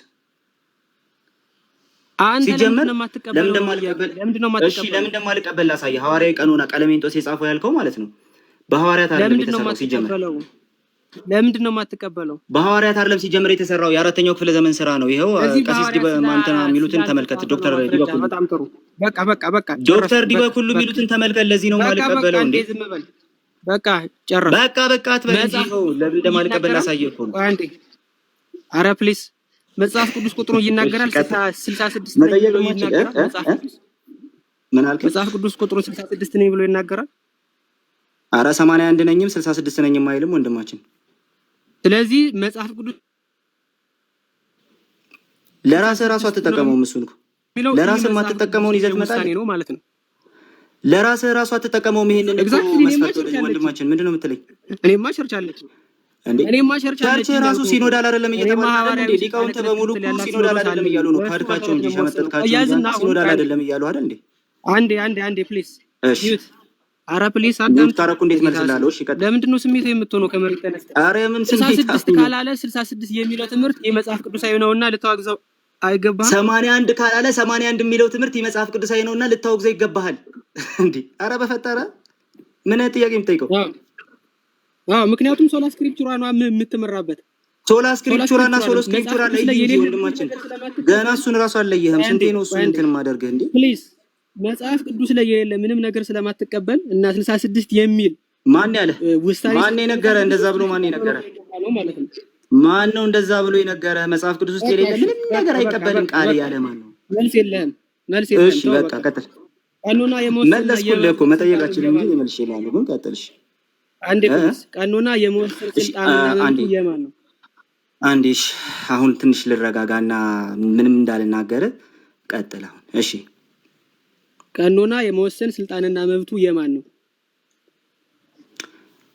የቤተ ክርስቲያን የሐዋርያት። በጣም ጥሩ። ቤተ ክርስቲያንህ አንዴ ቤተ ክርስቲያንህ 66 ነው ብላ የወሰነችበት አንድ ጉባኤ ስጠኝ። ፕሮቴስታንት የቷ ቤተ ክርስቲያን? ምን አቅልሃለሁ? 99 ሺህ ናችሁ። አቅልሃለሁ። እሺ ቤተ ክርስቲያን የማታውቃትም። እኔ ቤተ ክርስቲያን ስል በዩኒቨርሳል መልኩ አባቶችን ባካተተ መልኩ የተቀመጠ ነገር ነው እያወራ ያለሁት። ያንተ ምንድነው የሌለን እንዴ? መሰረተ ክርስቶስ ቆይ አንዴ መሰረተ ክርስቶስ የኔ አባት በእድሜ የሚበልጣት ቤተክርስቲያን ናት። ስለዚህ ጥንታዊ ተሳደብ፣ ችግር የለውም። እኔ ክርስቲያን ነኝ። እኔ አልሰድብም። መልሼ ተሳደብ፣ ችግር የለውም። ስድብ አይደለም፣ ይሄ ፋክት ነው። እሺ ችግር የለውም እኮ በቃ አባትህን ጌታ ይባርክልን። አሁን አባትህን ውሳኔ እየወሰነችበትን ለምን አትወያይም? ዝም ብለህ ቤተክርስቲያን ውሳኔ እየወሰነችበትን ማስረጃ እስተ እንዴ ቤተክርስቲያንማ ይኸውልህ ከፈርስት ሴንቸሪ ጭምር ትመዛለች ማስረጃማ። ይሄው እኮ ቆይማ እንዴ ለምሳሌ ይኸው ሩፊነስ አለ ላምጣ ጄሮም አለ። መሰረተ ክርስቶስ ነበረች። መሰረተ ክርስቶስ ነበረች ፈርስት ሴንቸሪ ላይ። መሰረተ ክርስቶስ የመጀመሪያውን ቤተክርስቲያን እምነት ነው የተቀበለችው። በቃ ጥሩ። አሁን ተመልከት። ኦርቶዶክስ ተዋህዶ ቤተክርስቲያን ራሱ ነበረች እንዴ? ግን ቆይ አንዴ ፕሊዝ። እሺ ቆይ አንዴ እሺ ፈርስት ሴንቸሪ ላይ ብቻ ሳይሆን በአጠቃላይ ቀኖና ውስጥ 66 ብሎ ቀኖናን የወሰነ አንድ ጉባኤ ስጠኝ። ምን ድገምልኝ ጥያቄውን ድገምልኝ። ችግር ነው። መጽሐፍ ቅዱስ ብሎ 66 ብሎ የወሰነ አንድ ጉባኤም ይሁን አባት ስጠኝ። ትራዲሽንም ቢሆን ጄሮም 66 ነው የሚቀበለው። ቀኖናዊ ብሎ የሚቀበላቸው 66 መጽሐፍት ናቸው። ፕሮሎጎስ ጋላትያስ ላይ ታሳይክ ክፈተው እና 66ቱን ቆጥረህ ታሳየናለህ ከአሁን ፕሮቴስታንት ጋር እንደሚገጥም ማለት ነው። መልካም እሺ። ፕሮሎጎስ ይኸውና ተመልከት። ፕሮሎጎስ ጋላትያስን ነው እየጠቀስን ያለ ነው። ስለዚህ ተመልከቱ። ጀስት ሂላሪን መጥቀስ ይችላል ነበር። 66 የሚለውን ቆጥረህ ታስረክባለህ። ሰዓቴን ለመቆጠብ እዚህ ጋር ላቁም። አንዴ ቆይ ሰዓት የለቁም እኮ አቁም። እሺ አቁም እኮ ታለቁ። አሁን አንተ ገና እያልክ ገና ፕሮሎጎስ ነው ሌላ ነገር እያልክ ነው። ምን ማጨረስከው እኮ አንተ ታላቁ ምን እያልክ ምን አድርገው የምትለኝ አንተ ላልመለስከው ጥያቄ የኢትዮጵያ ቤተክርስቲያን ቆይ አንዴ ጥያቄ እኔ ሌላ ነው። አንተ ተውኩ ይሄን አንዴ በቃ ጨረስኩኝ። ሰዓቴን ጨረስኩኝ። ያዝ አሁን የኢትዮጵያ ቤተክርስቲያን ቀኖና ውስጥ ማለት ነው ኖርማን ስለ ያልገባ ኖርማታ ላይ የገባ ቀኖና አላት እንዴ? ሲጀመር የቀኖና መሆን የማይችሉ ሐሰተኛ መጻሕፍት ሁሉ አሏት እንጂ ወንድማችን ሐሰተኛ መጻሕፍት እሱ አይደለም ጥያቄ። መጀመሪያ ጥያቄውን ተረዳ። ኖርማን ስለ ያልገባ እዛ ያደርሰንም ነው እያልኩ ያለሁት። እዛ ራሱ ያደርሰንም ነው። ሐሰተኛ ሰነዶች አሏት ሲጀመር ራሱ ጭራሽ ማትረዱ እዛ ራሱ ያደርሰንም ምኑን የሌለው እዛ ራሱ አይደርስም። አንተ ኖርማታ እና ይሄ ኖርምንና ኖርምን ለመጠየቅ አልደረስክም ገና እያልኩ ነው ያለሁት። ሲጀመር ሐሰተኛ መጽሐፍት ይዛሃል፣ በውስጥ ሐሰተኛ መጽሐፍት ይዛሃል። ዝም ብለህ በራስህ አትሄድ። ኧረ ፕሊዝ እንዴ ምን እያልከኝ ነው? እኔ እኮ አቁም ስልህ የኔ የጥያቄ ጊዜ ነው ታቆማለህ። የኔ ጥያቄ ቅድም እኮ ሰዓት ቆሞ ራሱ አላቆምክም ነበር። ታላቁ ምን እያልከን ነው? አንተ ሰውዬ ፕሊዝ እንዴ ሰው እያልከኝ ደግሞ እሺ ቀጥል ለመሰለኝ የምታደናቆረው ያዝና የኔ ጥያቄ በጣም ቀላል ነው። ጥያቄ በካኖን ዋን ላይ ገብቶ ወይም በካኖን ዋን ላይ ሳይገባ ካኖን ቱ ላይ የገባ አንድ መጽሐፍ ጥቀስልኝ ከ80 አንዱ መጽሐፍ ቅዱስ ውስጥ እገሌ ብለህ። ሲጀመር ካኖን ዋን እና ካኖን ቱ ብቻ አይደለም እኮ ሐሰተኛ ሰነድ ይዛል እያልኩ ነው። የምን ካኖን ዋን ሲጀመራት በለኝ ኖርማን ስለዚህ ኖርም ላይ ያልተጠቀመው ጥንታዊው ክርስቲያና ካኖን ዋን እና ካኖን ቱ የሚባል ነገር ራሱ የላችሁም እኮ እናንተ። አንድ መጽሐፍ ጥቀስ። ካኖን ዋን እና ካኖን ቱ የሚል ከየት ነው ያመጣው? አንተ የቤተ ክርስቲያን ራሱ እንደዛ ትላለች እንዴ? የሌለ ነገር እኮ ነው ያመጣው። የካቶሊክ እና የፕሮቴስታንት እንትን ነው ያመጣው ታላቁዬ። አንተ እሱን አይደለም የኔ ጥያቄ። አንተ ፕሮቶካኖኒካል እና ዲዩትሮካኖኒካል መስሎሃል። አይ አለማወቅ። እኔ እሱን አይደለም እኔ እሱን አላልኩም እንዴ? ፕሮቶካኖኒካል ፈጠራ አንተ ሰውዬ አንተ እያልክ ያለህ ቴር ዋን እና ቴር ቱ መጽሐፍት ከቅድም ጀምሮ ነግሬህ ነበር። አዳምጥ ቆይ ፕሊዝ። ቴር ዋን ቴር ቱ አይደለም አንተ ለምን እንደገባው ታስመስላለህ? ጥንታዊቱ ቤተክርስቲያን ጥያቄውን ጠይቅ እንደው ለምን ጥንታዊቱ ቤተክርስቲያን የማትጠቀመው በኋላ የኛ ቤተክርስቲያን ያስገባቸው አንድ መጽሐፍ መቃቢያን የለም። አያችሁታ? የለም ቀጠልኩኝ። መቃቢያን የሚው እኮ የገዛ ወንድምህን ያለ መቃቢያን የገዛ ወንድምህን ያለ መቃቢያን የለም። ይሄው ጨርሻለሁ። በቃ ጨርሻለሁ። ምን የጨረስከው? ጥያቄህን ሰዓት አላለቀም። ጠይቅ ቀጣይ ጥያቄ ልጠይቅህ። መሰረተ ክርስቶስ ቸርች ነው አይደለም የምታደርገው? እዛ ብቻ አይደለም። የት ነው የምትሄደው? ስለ ቸርች አሁን እስቲ ቆይ፣ አሁን ነፍ ቸርች ነው የሚሄደው። አሁን እንዴት ይሆናል? ቃለ ሕይወት መካነ መሰረተ ክርስቶስ ነው ይስራኤል። አንግሊካኑ ላይ ነው፣ በቅርቡ አንግሊካን ታላቁዬ በጣም ጥሩ። በውስጥ መሰረተ ክርስቶስ ነው ይስራኤል ነው የጠየቁ። እሱማ መሰረተ ክርስቶስ ነው። ያ ማለት ሌላ ቸርች አልሄድም ማለት አይደለም። አንግሊካኑ ላይ በቅርብ ልሄድ ነው። በቃ ጥሩ ሂድ። አንግሊካንም ይሁን በእናንተ መሰረተ ክርስቶስም ይሁን በየትኛውም ይሁን በመዋቅራቸው ውስጥ የተወሰነ መጽሐፍ ቅዱስ 66 ነው የሚል አንድ ውሳኔ ሰጠኝ።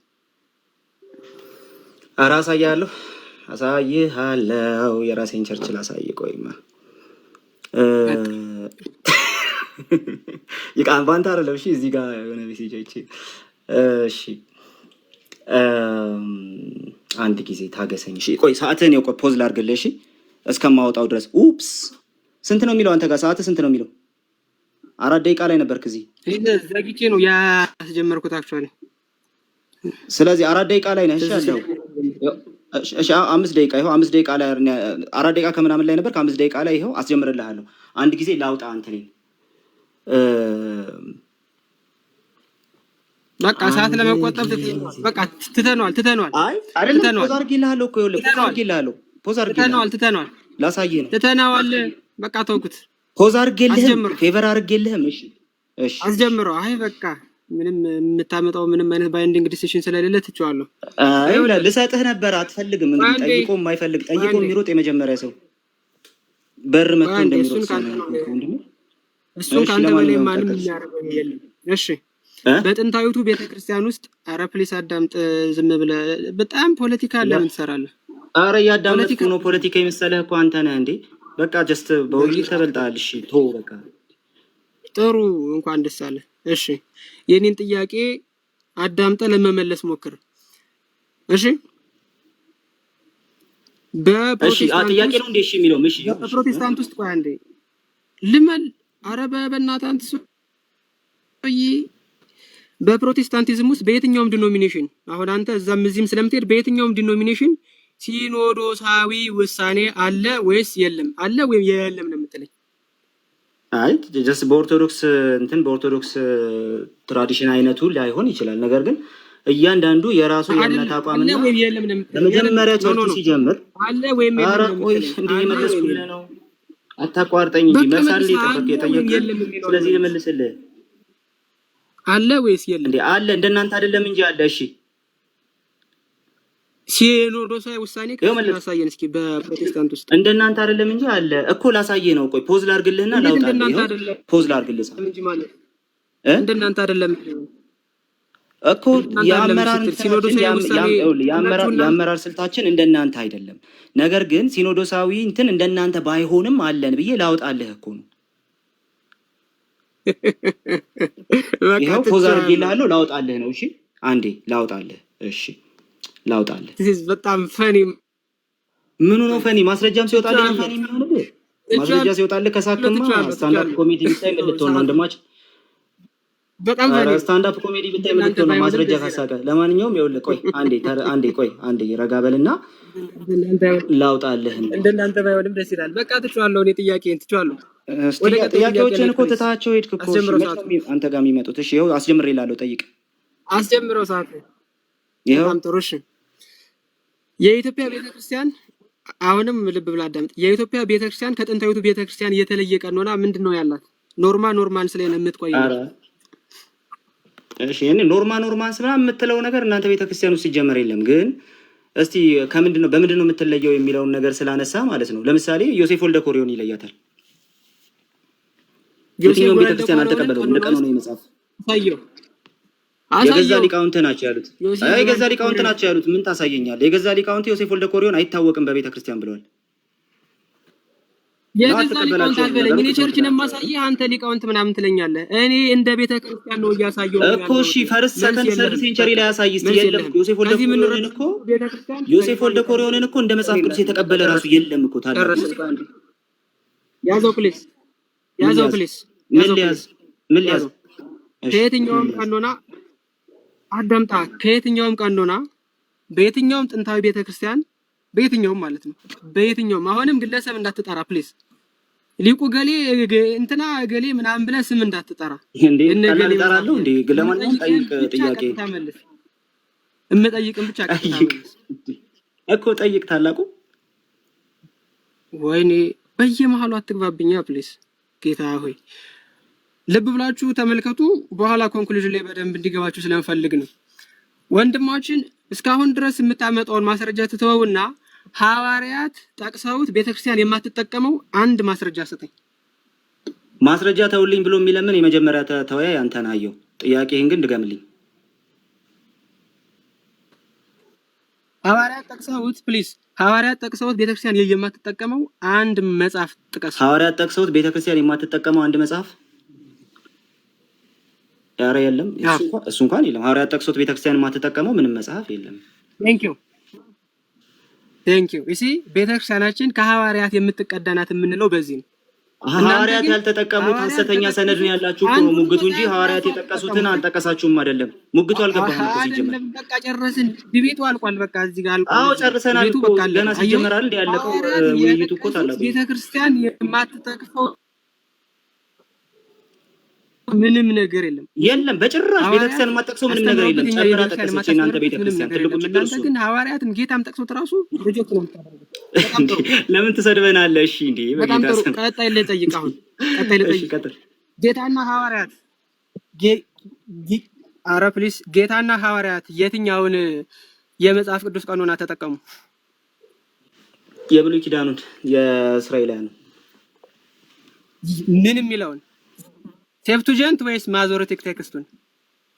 ጌታ ልክ አይ እሱ ሴፕቱጀንት ማሶሬቲክስ እኮ እንትን ነው ወንድማችን፣ ትራንስሌሽን እኮ ነው እሱ።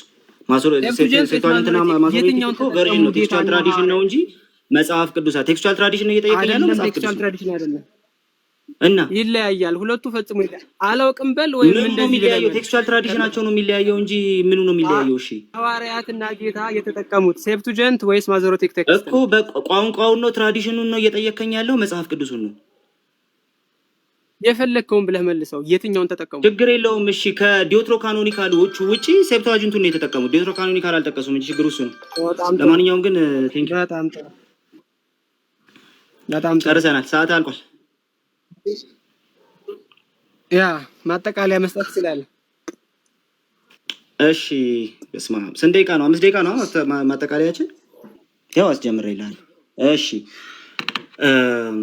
እሺ ወንድማችን እናመሰግናለን። ለወደፊት እንደው ለትምህርት እንዲሆን ማለት ነው ውይይት ላይ ትርፍ ነገር ሰው መናገር የለበትም።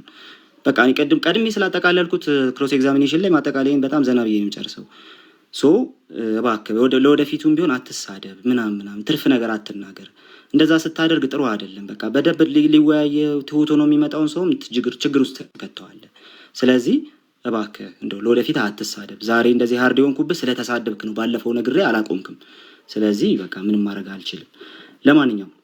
ለማንኛውም ግን ወንድማችን 80 አሃዱን ምን ያደርጋል? ይደግፋል።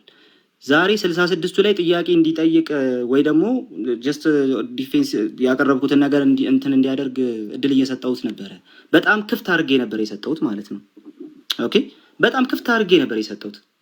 ነገር ግን በየትኛውም አይነት መልኩ 66ቱን አልሞገተም። ጭራሽ እኔ ያቀረብኩለትን ነገር ሁሉንም አልሞገተውም። ምክንያቱም 66ቱ ኢንዲስፒዩታብል ነው፣ ምንም ማድረግ አይቻልም። ስለዚህ ዛሬ ሜዳው የነበረው 80 አሃዱ ላይ ነው። 66 ወይ 80 አሃዱ ነበረ ጉዳዩ፣ 80 አሃዱ ላይ ነበር። ለማንኛውም ግን ከአንተ በፊት በዚህ ጉዳይ ላይ እንወያይ ያልናቸው እዚሁ ቲክቶክ ላይ ያሉ ሰዎች በጣም ብልህ በሆነ መልኩ 80 አሃዱ ሲኖዳል አይደለም አንወያይም በዚህ ላይ አሉ። ምክንያቱም ይኸው ሊገዛ ሊቃውንት 80 አሃዱ ሲኖዳል አይደለም ስለሚሉ አበ መልከ ጼዴቅ 78 መጽሐፍት እንቀበል ይላሉ፣ ሌሎቹ 76 መጽሐፍት እንቀበል ይላሉ። አይታል። ምክንያቱ ደግሞ ምንድነው? እንዲህ አይነት ሐሳብ የሚቀርበት 80 አሃዱ ሲኖዳል አይደለም አለቀ። ስለዚህ በጣም አሪፍ ነገር ነው። በቃ እንደ ብልህ ኦርቶዶክሳዊ እዚህ ላይ አንወያይም ብለውን ነበር። አንተ ግን ብልህ ያለውን ኦርቶዶክሳዊ ነህ፣ ተወያየህ። በቃ እንትኑ ደግሞ ይሄ ውጤቱ ደግሞ ይሄ ነው። 80 አሃዱ ላይ ኦኬ 80 አሃዱ ላይ ለምንድነው የማንቀበለው ሲባል 80 አሃዱን አንደኛ መጽሐፍ ቅዱስ እንደ ቤተክርስቲያን እንደ መጽሐፍ ቅዱስ ያልተቀበለቻቸው አስቀድሞ የነበረች ቤተክርስቲያን ያልተቀበለቻቸውን መጽሐፍት ስለሚቀበል ነው። ይኸው ስምንቱ የሥራ መጽሐፍት ኩፋሌ፣ ሄኖክ፣ ዮሴፍ ወልደ ቅድም ጠይቄ እንዳልመለስከው በየትኛውም ቤተክርስቲያን ተቀባይነት የነበራቸው መጽሐፍት አልነበሩም በምንም ተአምር ማለት ነው። አይ ሄኖክ ሌሎቹ ጋር ስላልነበረ ብለህ ስታስተምር ሰምቻለሁ። ግን ደግሞ ሄኖክ ነበረ፣ ምክንያቱም ሄኖክን ጠርጡለስ ራሱ ጠቅሶታል አልከን። አይታል መጽሐፉ በተወሰኑ ሰዎች ዘንድ ይታወቃል፣ ግን እንደ ቀኖና መጽሐፍ አይደለም እንትን የሚደረገው፣ እንደ ቀኖና መጽሐፍ አይደለም የሚቆጠረው ነው። ይሄ የመጀመሪያው ነገር ነው። ስለዚህ እነዚህ መጽሐፍትን እንደ ቀኖና መጽሐፍ መቁጠር በጣም ደስ የማይል ነገር ነው። ስለዚህ 80 አሐዱ ከ80 አሐዱ ላይ እነዚህን 8 9 10 11 መጽሐፍት ስትቀንስ ምን ሆኑ? 80 አሐዱ አለቀለት ማለት ነው። ውሃ በለው። እንቀጥል። ከዛ በኋላ ደግሞ ሌላ ደግሞ አለ። በይዘት ደረጃ በቤተክርስቲያን የማይታወቁ ሌሎች ሰነዶች አሉ። ኦኬ፣ አንደኛው መቃቢያን፣ ሁለተኛ መቃቢያን፣ ሶስተኛ መቃቢያን። የእናንተ ቤተክርስቲያኑ መጽሐፍ ጭራሽ በቤተክርስቲያን ታሪክ የማይታወቅ ቃየን አቤልን የገደለው በሴት ቀንቶ ነው ይላል። አንደኛ መቃቢያን ምዕራፍ 23 ላይ ቃየን አቤልን የገደለው በሴት ቀንቶ ነው ይላል። ይሄንን የትኛውም አባት አልጠቀሰውም። ይሄን መጽሐፍ ማንም አልጠቀሰውም። ተረፈ ባሮክ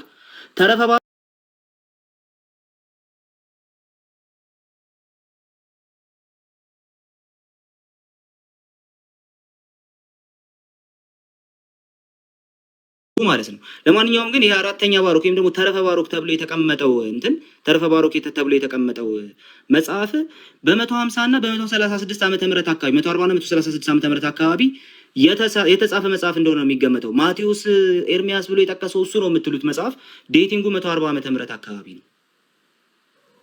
ስለዚህ ተረፈ ባሮክን እንደ አንድ መጽሐፍ ከቆጠርከው ማለት ቅድም ልታሳየኝ አውጥተህ ነበር። ተረፈ ባሮክን ከቆጠርከው አሁንም አለቀ 12ኛ መጽሐፍ ገደል ከተትክ ማለት ነው። ኦኬ፣ እንቀጥል። እንደገና እዛው ደግሞ እንቀጥል። እነዚህ ሶስቱ የመቃቢያን መጽሐፍት የሉም ብያለሁ።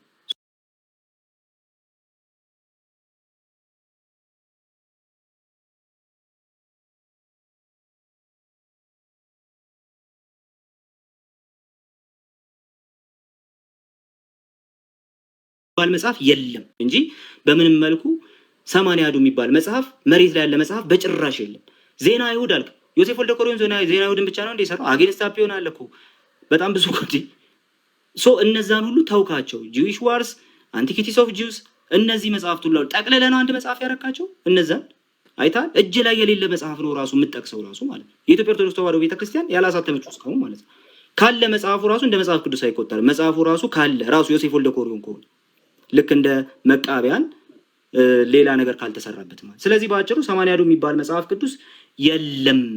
በአጭሩ ግን ይህን ጥያቄ ኦርቶዶክስ ወገኖችን መጠየቅ እፈልጋለሁ። ውድ ኦርቶዶክሳውያን ወገኖቻችን፣ የመጽሐፍ ቅዱስ ጉዳይ ዋና ጉዳይ ነው። ዝም ብሎ የሚታለፍ አይደለም። መጽሐፍ ቅዱስ አላችሁ ኦርቶዶክሳውያን? ቴንክ ዩ።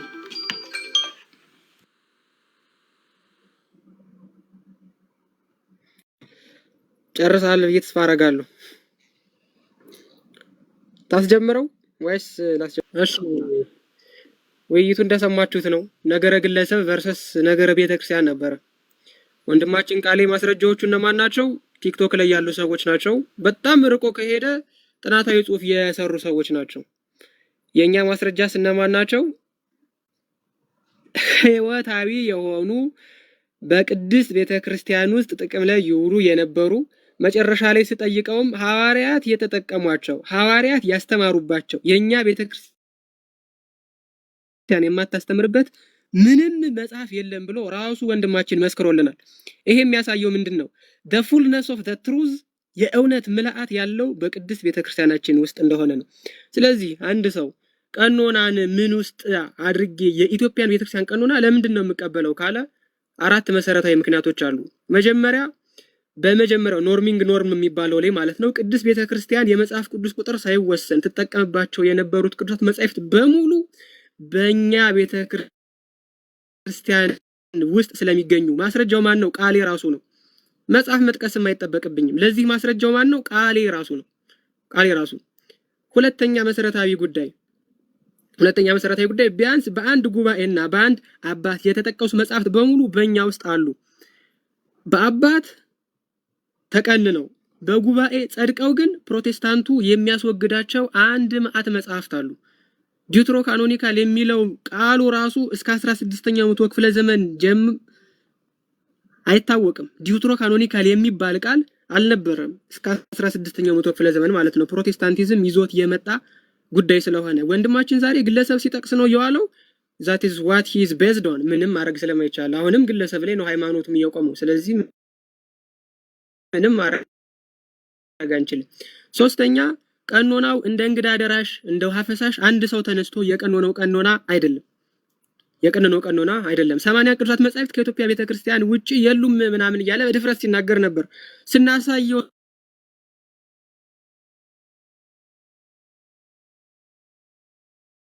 መልሱ ምንድነው? ቁልጭ ሌላ ምንም መልስ የለውም። ቤተክርስቲያን 81 ቅዱሳት መጻሕፍትን ትቀበላለች። ጀለስ ወደ ምን ሄደ? ከዛ በኋላ ገሌ እንደዚህ ሆኖ ገሌ እንደዚህ ነው። ኮንተንት ክሪቲሲዝም ከገባህ በነገራችን ላይ 66 ቅዱሳት መጻሕፍት ውስጥ ራሱ የሚቃረኑ የሚመስሉ ሺህ ነገሮችን ነው ማውጣለ። ኦኬ ሺህ ነገሮችን 66 ውስጥ ራሱ ገሌ በስንት አመቱ ነገሰ? አንዳንዱ በ22 ይላል፣ አንዳንዱ በ42 ይላል። ከገሌ ምድር የወጣው ስንት ነበር? አንዳንዱ 845 ይላል። ይሄን ታዲያ ልትጥለው ነው? ኢንተርናል ክሪቲሲዝም የሚባል ነገር አለ። ይሄ ቴክስቹዋል ክሪቲሲዝም ፊሎሎጂ ወደፊቱ ስትማር ታውቀዋለህ። ስለዚህ የኛ ቤተክርስቲያን በአንድ ጉባኤና በአባቶች ከጸደቀ ቅድስት ቤተክርስቲያናችን ሃይማኖቷን ለማጽናት ከተጠቀመችው ያ ቤተክርስቲያን ያ መጽሐፍ ዛሬም ድረስ የቅድስት ቤተክርስቲያናችን ስር መሰረት ሆኖ ተቀምጧል ማለት ነው። ሌላው ጥንታውያንን መጻሕፍትን ጠብቆ በማቆየት የሚተካከለው የለም፣ የኢትዮጵያን ቀኖና ማለት ነው። እነ መጽሐፈ ሄኖክ ጥቅማቸው እየታወቀው በኋላ ነው በነገራችን ላይ ሲገኙ ማለት ነው። ስለዚህ የኢትዮጵያ ቤተክርስቲያን ለምንድን ነው የምቀበለው? መጀመሪያ ሐዋርያዊ ስልጣነ ክህነት ክትትሉን በጠበቀ ሲኖዶስ የጸደቀ ስለሆነ አንደኛ፣ ሁለተኛ ከጥንታውያን ቀኖናዎች ያጎደለው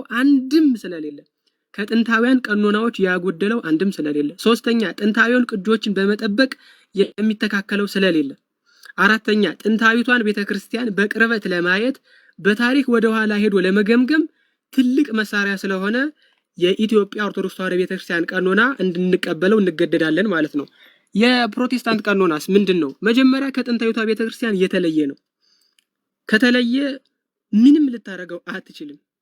የታሪክ ትስስር የለውም፣ የቀኖና ትስስር የለውም፣ ምንም አይነት ስር መሰረት የለውም ማለት ነው። ሁለተኛ የቅድስት ቤተክርስቲያንን ስልጣን በመካድ የጀመረ ነው።